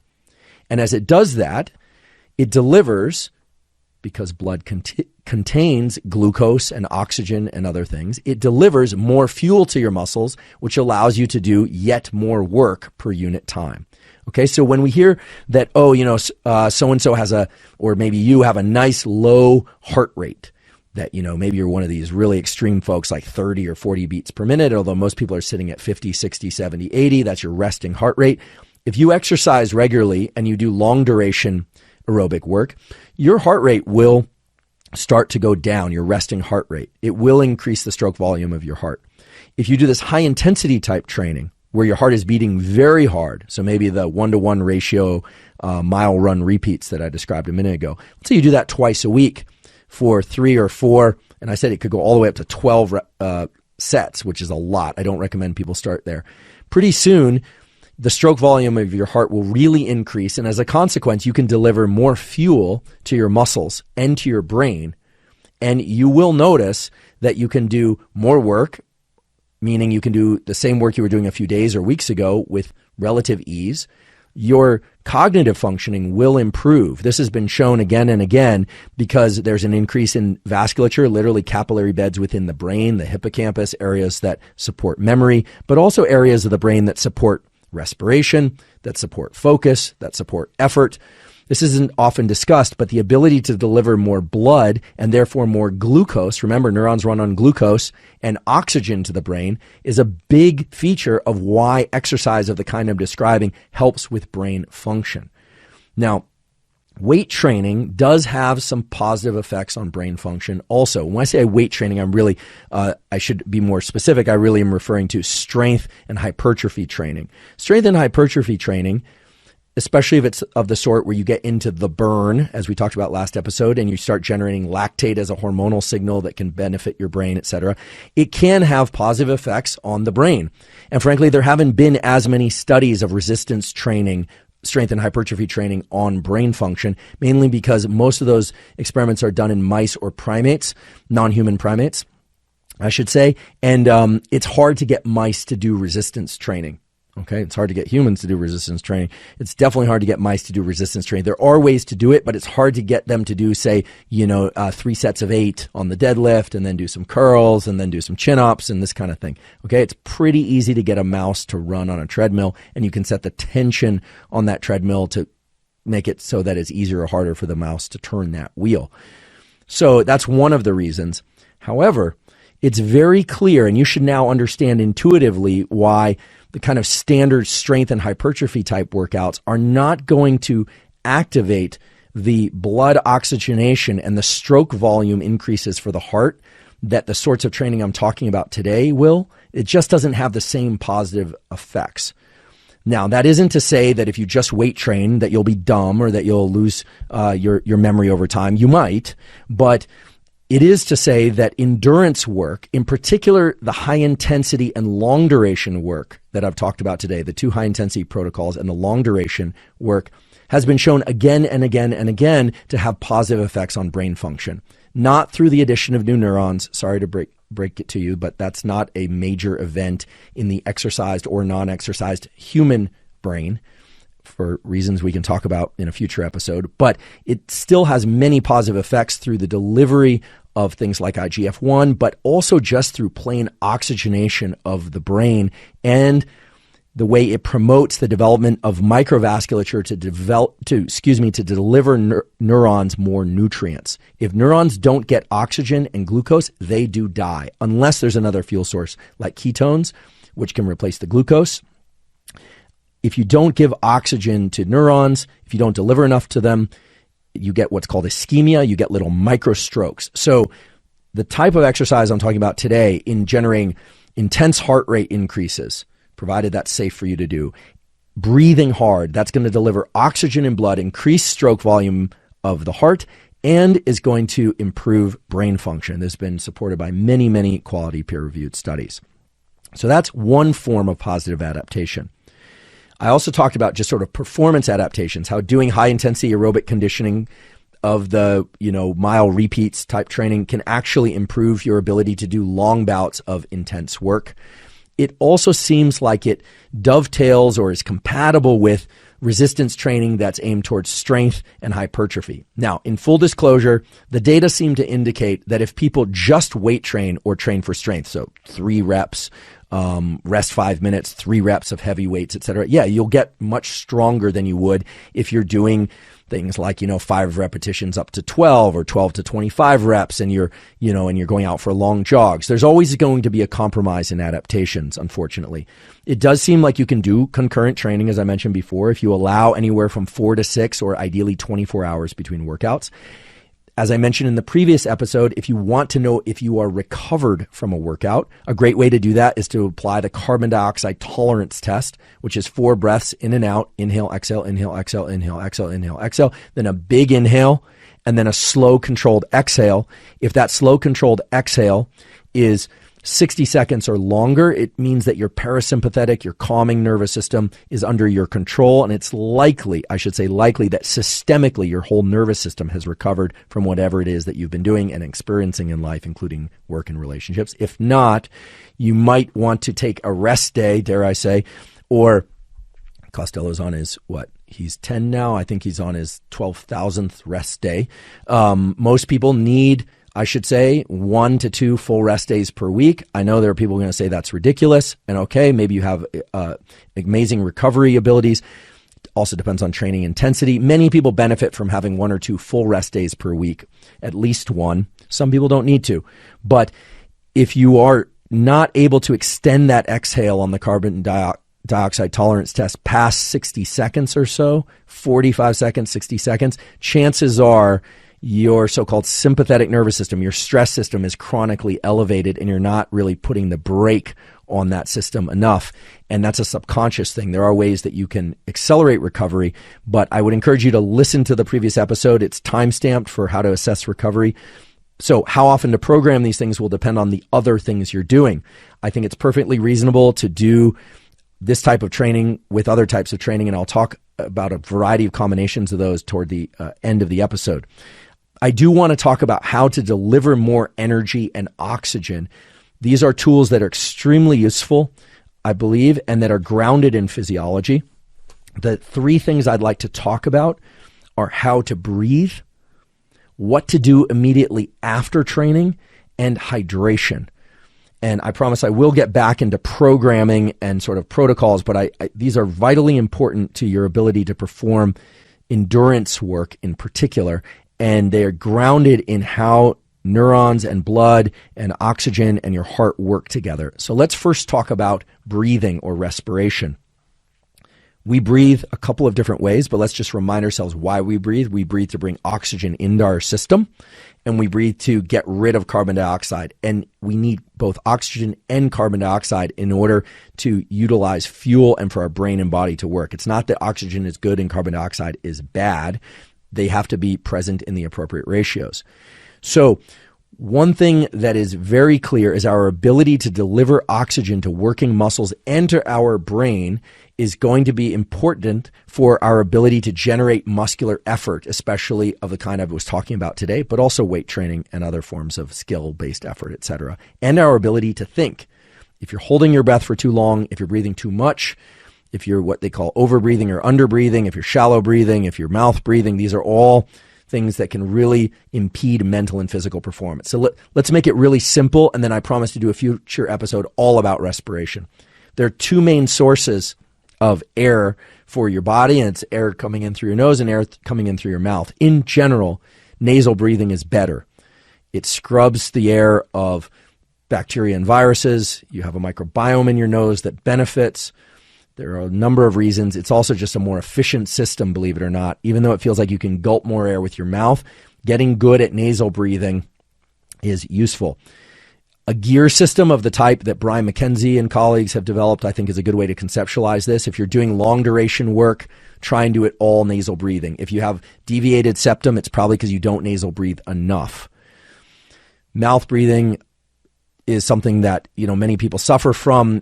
You're more prone to infections. It's not as efficient, etc. There is a place for mouth breathing. However, it's usually if you need to do a strong exhale. Oftentimes you can discard more volume through the mouth unless you're very trained at nasal breathing. So if you're doing high intensity training, a good way to conceptualize this is to exhale on the max effort and then to inhale on the less intense part. So that might be as you're generating the movement, you're in the concentric part of the movement, you exhale, right? Just like on a bat swing or something like that. Or, fighters and martial artists do this differently depending on how they were trained and the different purposes, but the kind of like, or shh, the kind of exhaling during the effort and then inhaling on the portion of the repetition that is not the highest effort portion. Usually that's the eccentric phase of anything involving weights or rowing and things of that sort. So nasal breathing is great, but as you increase the intensity of your endurance work, you will need to incorporate the mouth. So a gear system would look something like first gear would be just nasal breathing, or second gear would also be just nasal breathing, but with more effort. Third gear, again, Power Speed Endurance has a lot more about this. You can go to their website. I think it's a very intelligent way to conceptualize this. As you go into more max effort, then you're going into third and fourth and fifth gear, and at some point you're not thinking about nose or mouth. You're just trying to hang on for dear life and complete the work safely, and that means breathe through whatever orifice works for you. So that's one aspect, nose versus mouth. The other aspect is whether or not you're using your ribs. The intercostal muscles are these muscles that the Bruce Lee had, these remarkable intercostal muscles. That allow you to lift the rib cage, or the diaphragm, which is a skeletal muscle that sits below the lungs. Just to remind you, when you inhale, the diaphragm moves down. When you exhale, the diaphragm moves up. Okay? Here's something that most people don't do and would benefit tremendously from, and I can say this because Andy Galpin's lab has done work on this, exploring how warming up the intercostals and the nerve to diaphragm pathways before any kind of endurance work, or in the first few minutes of endurance work, can allow you to breathe more deeply and to deliver more oxygen to the blood and to the muscles, and to be able to do more work more efficiently. So what that involves is sometimes sitting, sometimes standing, and just really concentrating on two things. We always hear about how we should diaphragmatic breathe, and that means our belly moves out when we inhale, so our stomach expands, but also expanding the intercostals, which means actually raising the ribs, chest breathing. We're all told, in yoga class, don't breathe with your chest this, but actually that is warming up the intercostal muscles. So this is also a great way to generate adrenaline if you do it a little bit intensely. So let's say you're feeling unmotivated to train. I don't particularly like doing endurance training until I'm actually doing it. So I use and benefit from having a practice where I'll just sit there, and for about 3 minutes, I'll just breathe very deeply, trying to raise my chest as much as I can for maybe a minute, and then contracting my diaphragm and expanding my stomach outward when I inhale. By the end of that, you're actually delivering more oxygen to your system. My lab has looked at this in a totally different context. Andy's lab has looked at it in the context of physical performance. So warming up the breathing muscles should make sense, given that you now know that muscles and neurons need glucose and they need oxygen in order to function. And so that's a great warm up. You can also do this while walking or while getting on the bike and starting to pedal, really starting to think about warming up the breathing system. And then you can decide if you want to do pure nasal or a combination of nasal and mouth breathing and so on. So that's something that we don't often hear about. The other one, the other tool rather that I've talked about in a previous episode, I'll just mention again, is some people, when they do endurance type work, they get a stitch in their side. They feel like they've got a side cramp. Very rarely is it actually a skeletal muscular cramp. Oftentimes it's a referenced pain of the phrenic nerve that innervates the liver. So the phrenic nerve is responsible for the movement of the diaphragm. It is a very important system, but it has a number of what we call collaterals. So it branches to other organs, runs over other organs. Sometimes when we're breathing shallow and we are in physical motion and we're engaging in physical effort, we'll feel that side stitch and we think, oh, I've got a cramp, or maybe I'm dehydrated, or maybe I need to run with my hands over my head. Typically, you can relieve that side cramp, which isn't a cramp at all, that side stitch, by doing the double inhale, exhale, really breathing deeply, and then sneaking a little bit more air in. That's a double kind of firing, or what we call volley of action potential, sent from the phrenic nerve to the diaphragm, which will also activate that collateral, that branch literally of the nerve that innervates the liver. And then when you exhale, you offload a bunch of carbon dioxide. But if you repeat that a few times, often, in fact, for me, every time, but often what will happen is that side stitch will just naturally disappear. It just means you're not breathing properly. The phrenic nerve is firing in a way that's kind of aggravating that referenced pain. There's nothing kind of voodoo or mysterious about this. It just has to do with the way that the different nerves travel in the body. So as you set out on your run, or maybe you're going to do some muscular endurance work or high intensity work, warming up the intercostals, warming up the diaphragm is good. And there are exercises, there is work that you can do to strengthen the intercostals and to strengthen the diaphragm during bouts of this kind of effort. And I would say that one of the ways that you can do that best is by really focusing on getting the maximum diaphragmatic expansion and chest lifting, what we're all told now not to do. Don't chest breathe, belly breathe. The intercostals are there for a reason, and they are perfectly good at filling your lungs. They work best when they collaborate with your diaphragm. But when you're starting to fatigue, to start to really inhale deeply and try and really expand those to deliver more oxygen to your system. While we're talking about delivering more oxygen to your system, I want to share with you a useful tool that will now make total sense mechanistically why it works, which is oftentimes when we are on a long run or in long duration bouts of effort, we will hit the so-called wall, right? We will bonk, I think they used to call it, or maybe, do they still call it that, Costello? He's asleep. We bonk. We think, no, we can't continue. It's a curious thing as to whether or not that's neural or whether or not it's fuel-based. There's certainly going to be a psychological or motivational component. But one way that you can reveal this kind of extra gear, the capacity to push on, is by understanding the way that different muscle fibers use energy differently. Remember the fast twitch phosphocreatine system and the slow twitch system that relies mainly on lipids and glucose?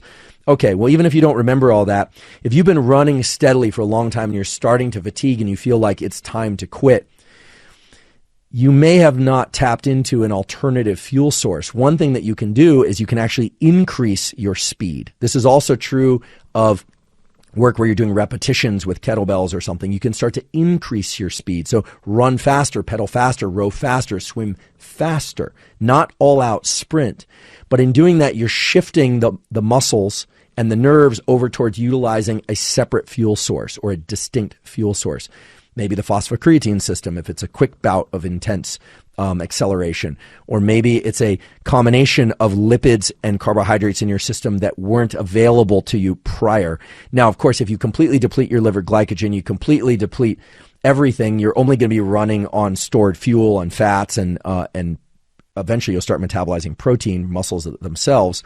But this is a kind of a unique way to realize that, oh, you weren't out of energy at all. You were just over relying on one fuel source. And this is the reason why, especially elite athletes, are starting to both rely on carbohydrates. So they're doing the whole carb depletion, then carb loading thing. They're loading up their liver and their muscles with plenty of glycogen by eating pastas and rice and stuff before races. But they are also ingesting ketones during races, during long bouts of effort, because ketones can be a quick form of energy. There's no reason why you can't use ketones if they are taken, exogenous ketones, and carbohydrate, and in combination. Remember, the body is accustomed to using multiple fuel sources, fatty acids, carbohydrates, all these things. It's only in the, kind of internet age that we think in terms of, oh, well, you're either keto or you're burning sugar, or you're fat adapted, or you're fat fasting, or fast fasting, or fat fatting. Costello woke up when I said fat fatting. I'm not talking about you,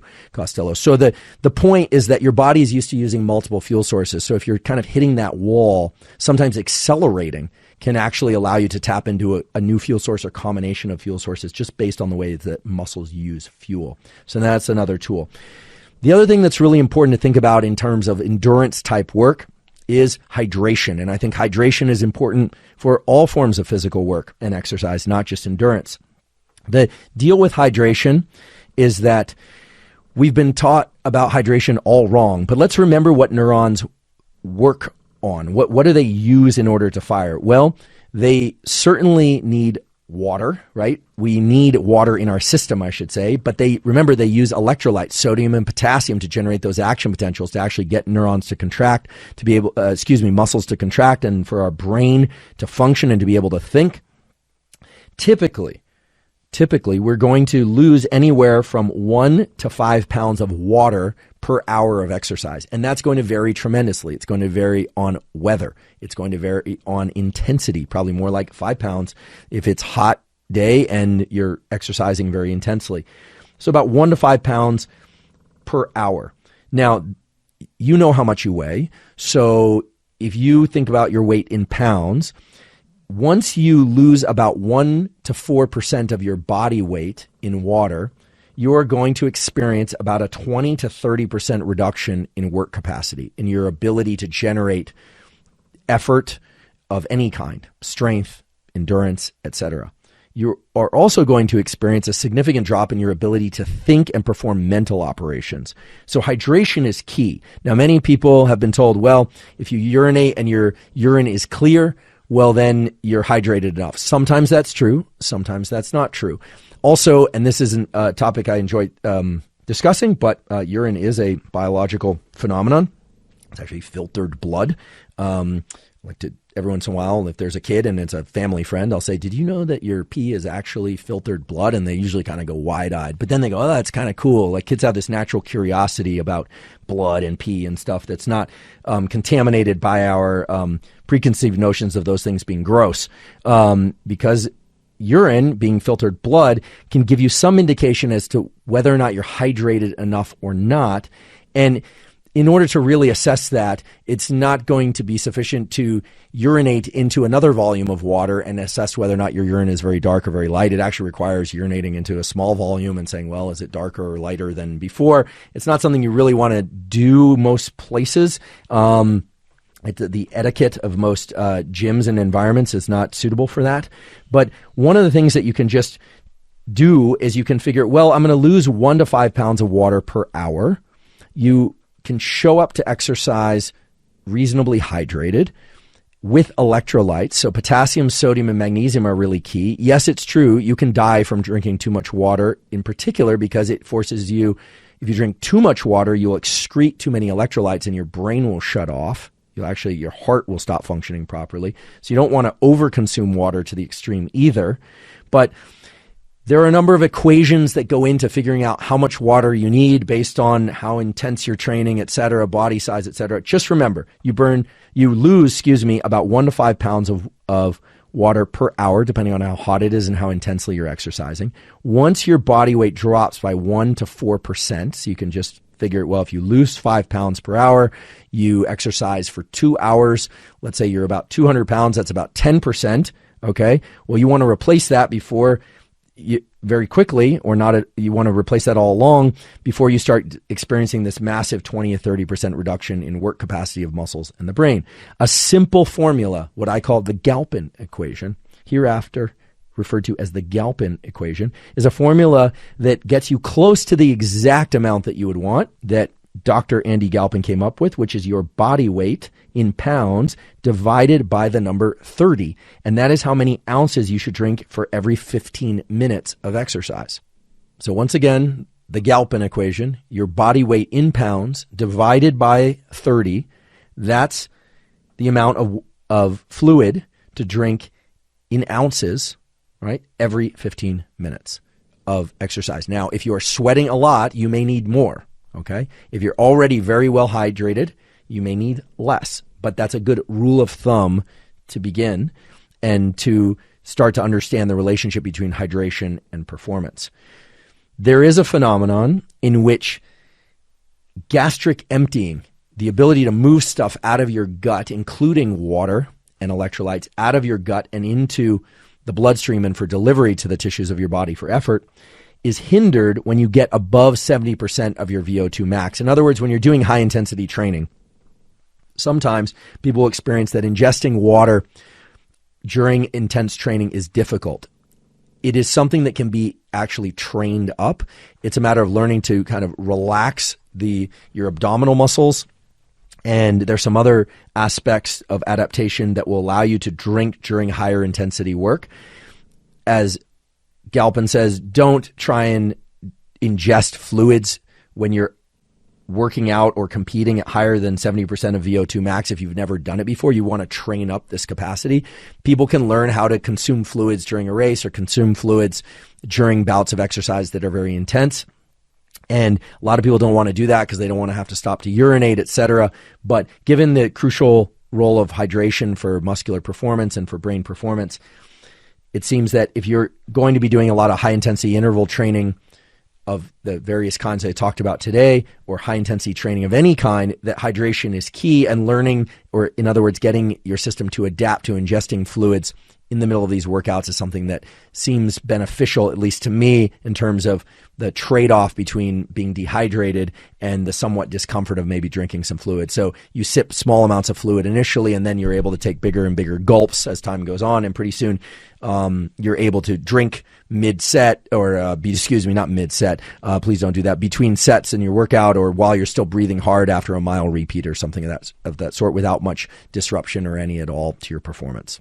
Last episode, we talked about how to assess recovery and things that you might want to do to improve recovery, how exposure to ice baths and cold showers can reduce inflammation, which can be great for recovery, but can inhibit some of the adaptations for strength and hypertrophy, because inflammation isn't good or bad. Inflammation isn't like a nice person or a mean person. It's both. It's a great thing for stimulating adaptations, but you don't want it around too long. And so we suggested that you not do ice baths within probably 6 hours of any training where the goal was hypertrophy or strength training.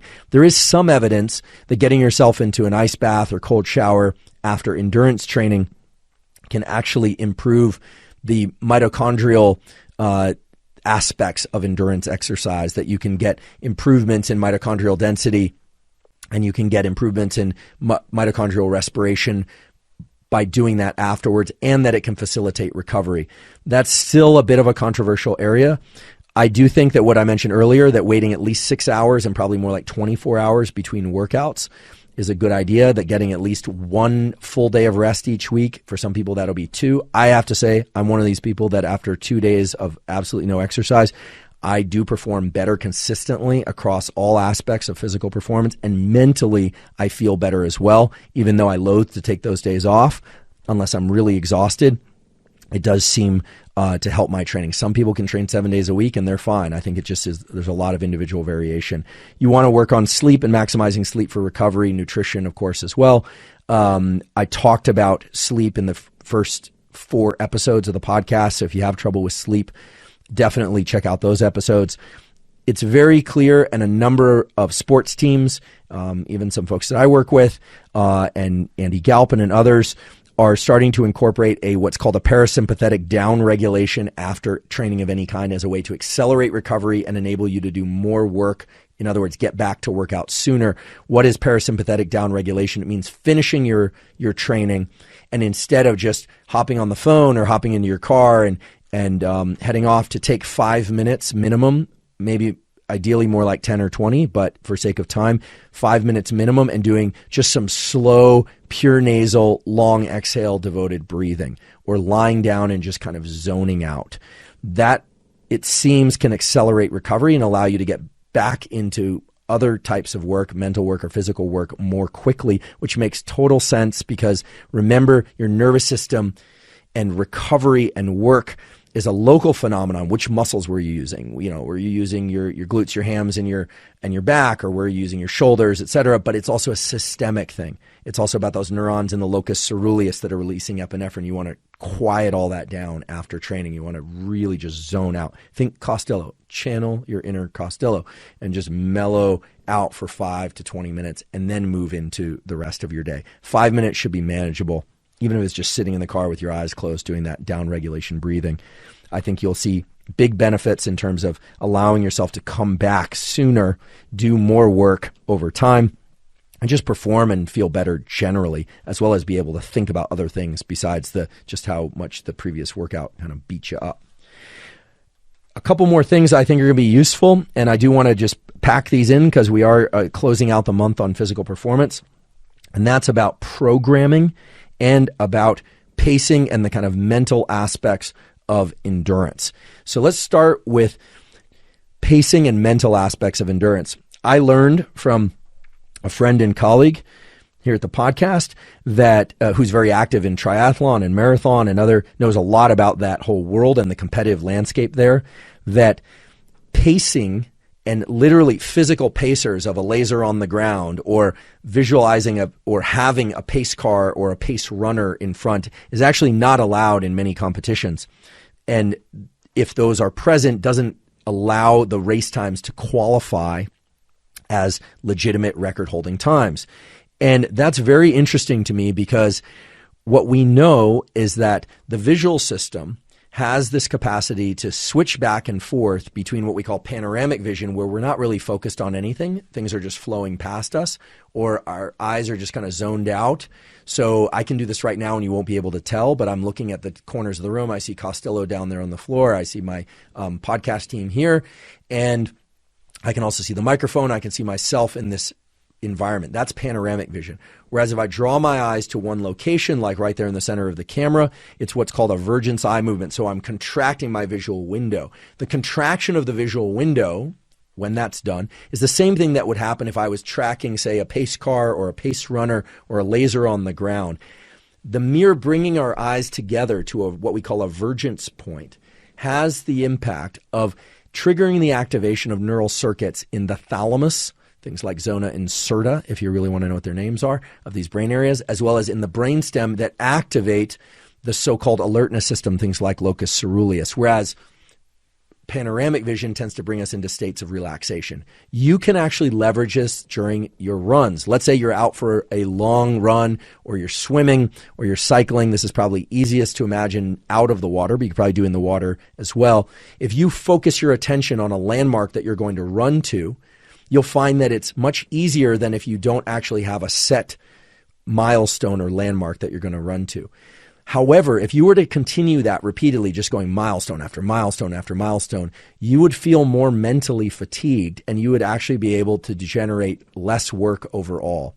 One thing that can be useful is focusing on a milestone, running to that milestone, or biking, whatever it is the activity happens to be, and then dilating your field of view to relax the system and then continuing again. So it's this kind of active contraction of the visual window and then dilation of the visual window. Contraction of the visual window allows you to generate more effort, but there's a cost to doing that because neurons consume energy, and now you know how they do that. Whereas dilation allows you to essentially be more efficient, right? Now, pacing is not allowed, or having a pacer, a visual pacer, because it does allow you to access systems in the brain and body that allow you to create more energy, more effort. And so I find it interesting that I think in a kind of subconscious genius, the race officials and the governing bodies of these races have said, okay, sure, having a pacer there or someone in front, you can draft off of them. There's actually a kind of a aerodynamic effect of having someone in front of you that makes it easier to run in the wake of their airstream, so to speak. Same is true in cycling. This is why the cycling teams are so good at maneuvering in packs in very specific ways. You can go faster with less effort if you're drafting, as it's called, behind somebody. But as well, where you place your vision will allow you to generate more effort. And so it's interesting that they've taken out this kind of, if you will, performance-enhancing tool. I imagine, and I have to imagine, it's the appropriate word here, that good runners, good cyclists have the ability to create a kind of pacer in their mind's eye. I have to imagine that they're not just completely allowing their attention to drift, although they do that when they want to be in highly efficient mode, generating effort without having to tax their mental capacity. And remember, mental capacity is neural energy and consumes glucose, energy that they could devote to the functioning of their body, but that when needed, that they can focus their energy in and actually kind of chase a mental pacer or pick milestones. So this is a mental game that you can play as well. It's a little bit hard to do in the context of weightlifting in the gym. It's more of a moving through space kind of thing, but some people do this by counting reps, etc. I think it's especially suitable for endurance type of exercise, especially done outside. One of the reasons I hate running on a treadmill is it just feels like it's never ending. And I've never tried one of these Peloton things. I try and avoid looking at screens as much as I possibly can. But if you try this next time you're out for a run or a swim, what you'll find is that you have a capacity to engage a system of higher energy output when you focus your eyes on a particular location, but you want to use that judiciously because your goal, of course, is to become efficient at moving through space over time and not taxing your brain and body to the point where you arrive at the end of that, unless it's race day, just completely tapped out. So that's a kind of interesting aspect of running. If you're a fan of running, which I am, and you get the chance to look at any of the documentaries or docudramas made about about Steve Prefontaine, it was clear that he was mostly in a battle with himself, but that he was also a highly competitive individual. And you'll see this in some of his races. I do encourage you to look some of those up on YouTube or see the docudramas. They're quite good, where he ran the essentially was 12 laps on a track. It's essentially the 5,000 meter race, which is essentially three miles.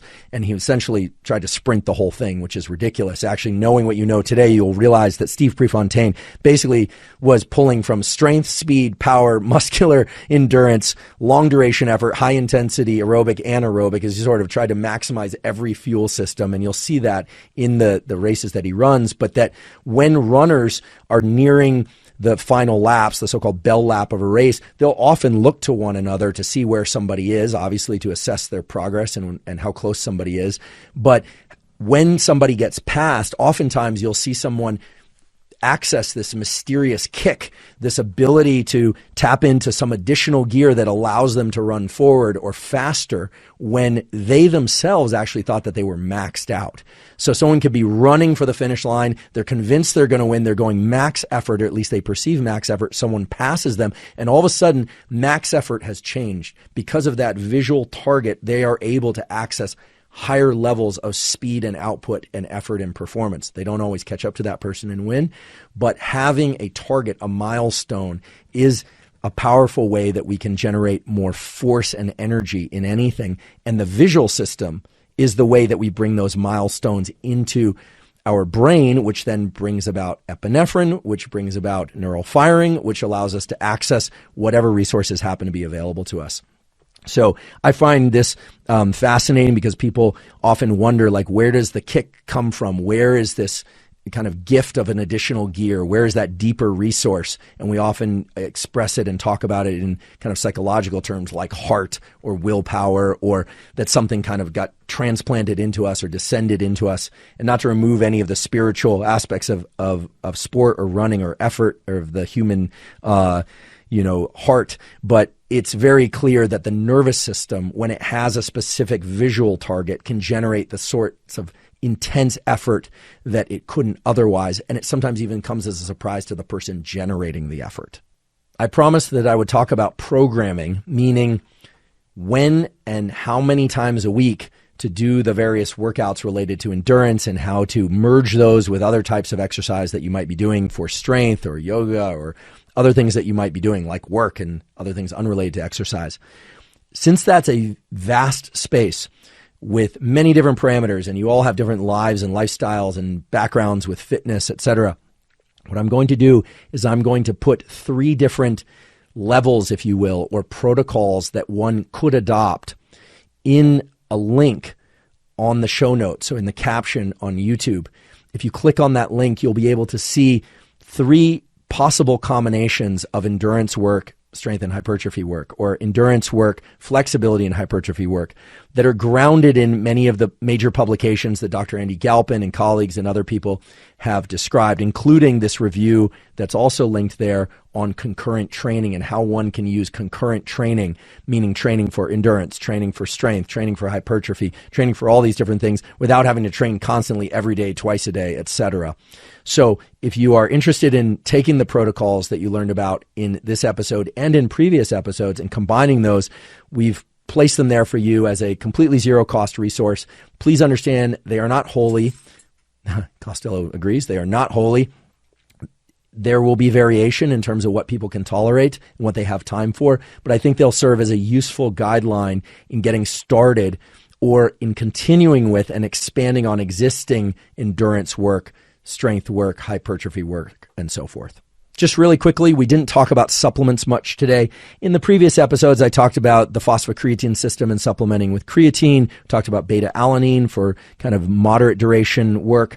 Really the only things that have been shown to really improve endurance work across the 4 varieties of endurance work I described today.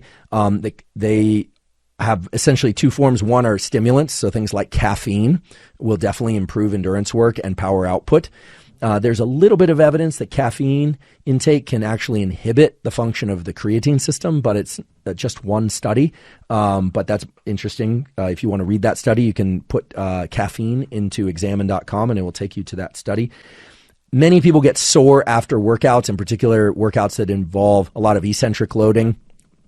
or workouts that are very novel, where they've kind of pushed it instead of moving gradually, as I suggest, into, say, high-intensity anaerobic endurance work of 3 sets of 20 seconds on, 100-second rest. Maybe you get overambitious and you do 8 sets, in which case you are extremely sore. Certain forms of magnesium, in particular magnesium malate, M-A-L-A-T-E, have been shown to be useful for removing or reducing the amount of delayed onset muscle soreness. That form of magnesium is distinctly different than the sorts of magnesium that are good for getting us into sleep, things like magnesium threonate and biglycinate.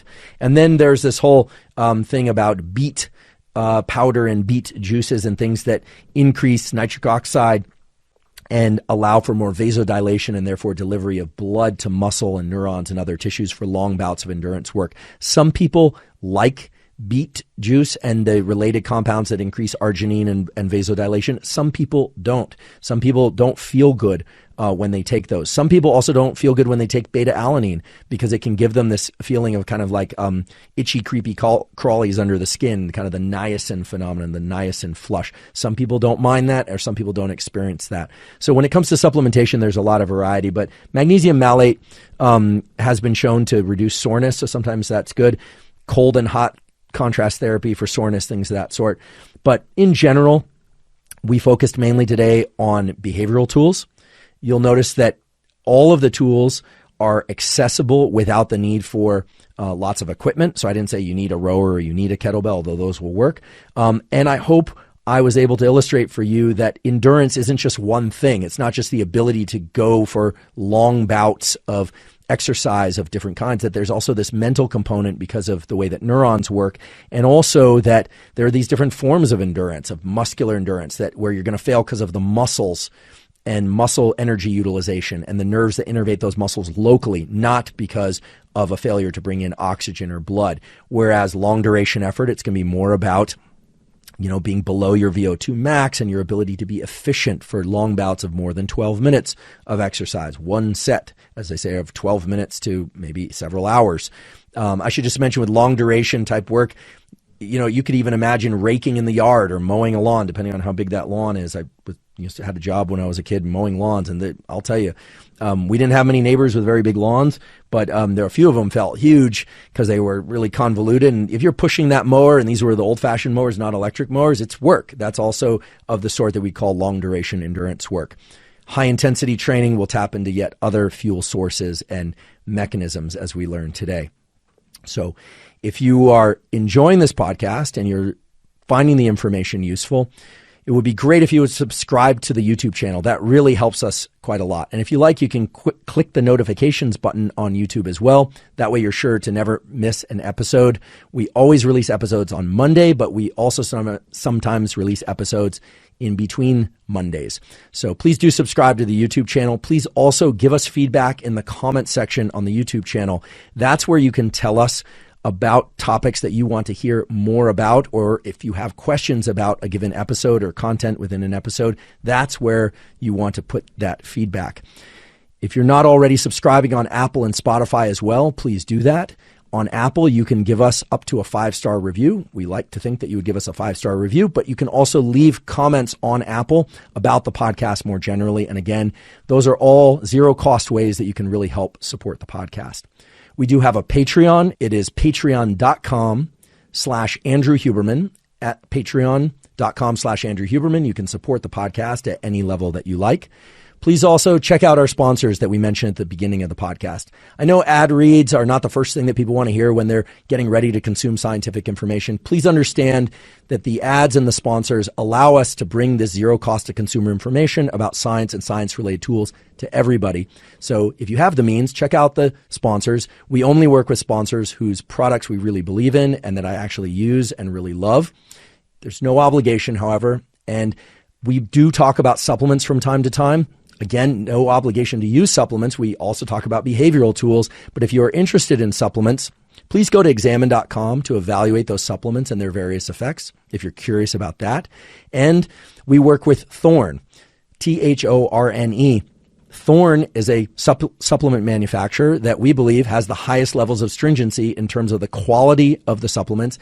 And they are very precise and very stringent about the amounts of each of those compound in the given supplements. This is a huge problem elsewhere in the supplement industry. Many brands don't include what they say they include on the bottle. This seems to show up every time people test different brands, but Thorne continually tests out with the highest levels of accuracy and stringency. If you want to see the supplements that I take, you can go to thorne.com/U/Huberman. And if you do that, you can see all the supplements that I take. You can get 20% off any of those supplements as well. If you want to navigate into the main Thorne site and you see a supplement that you're interested in, you'll also get 20% off any of those supplements as well. So that's thorne.com/U/Huberman. So we have both cost-free and other ways to help support the podcast. If you know people that might be interested in the podcast and benefit from the information, please recommend it to them. That really helps us. If you're on Instagram, check us out at Huberman Lab. If you're on Twitter, it's also Huberman Lab. And please check out our new website, which is hubermanlab.com. There you can find all the episodes of all the podcasts batched according to topic in every format, YouTube, Apple, and Spotify, with links out to those. It's searchable by keywords that you're interested in, so sleep or exercise, weight training, strength, fat loss, etc. And you can subscribe to our newsletter, The Neural Network, which will allow you to get zero-cost updates about speaking events, about any book releases or exciting things that I'm reading that I think you would enjoy reading as well as protocols related to science and some summary and important notes from the podcast. And last but not least, on behalf of myself and Costello, who's finally waking up for, oh no, he went back to sleep. Thank you for your interest in science.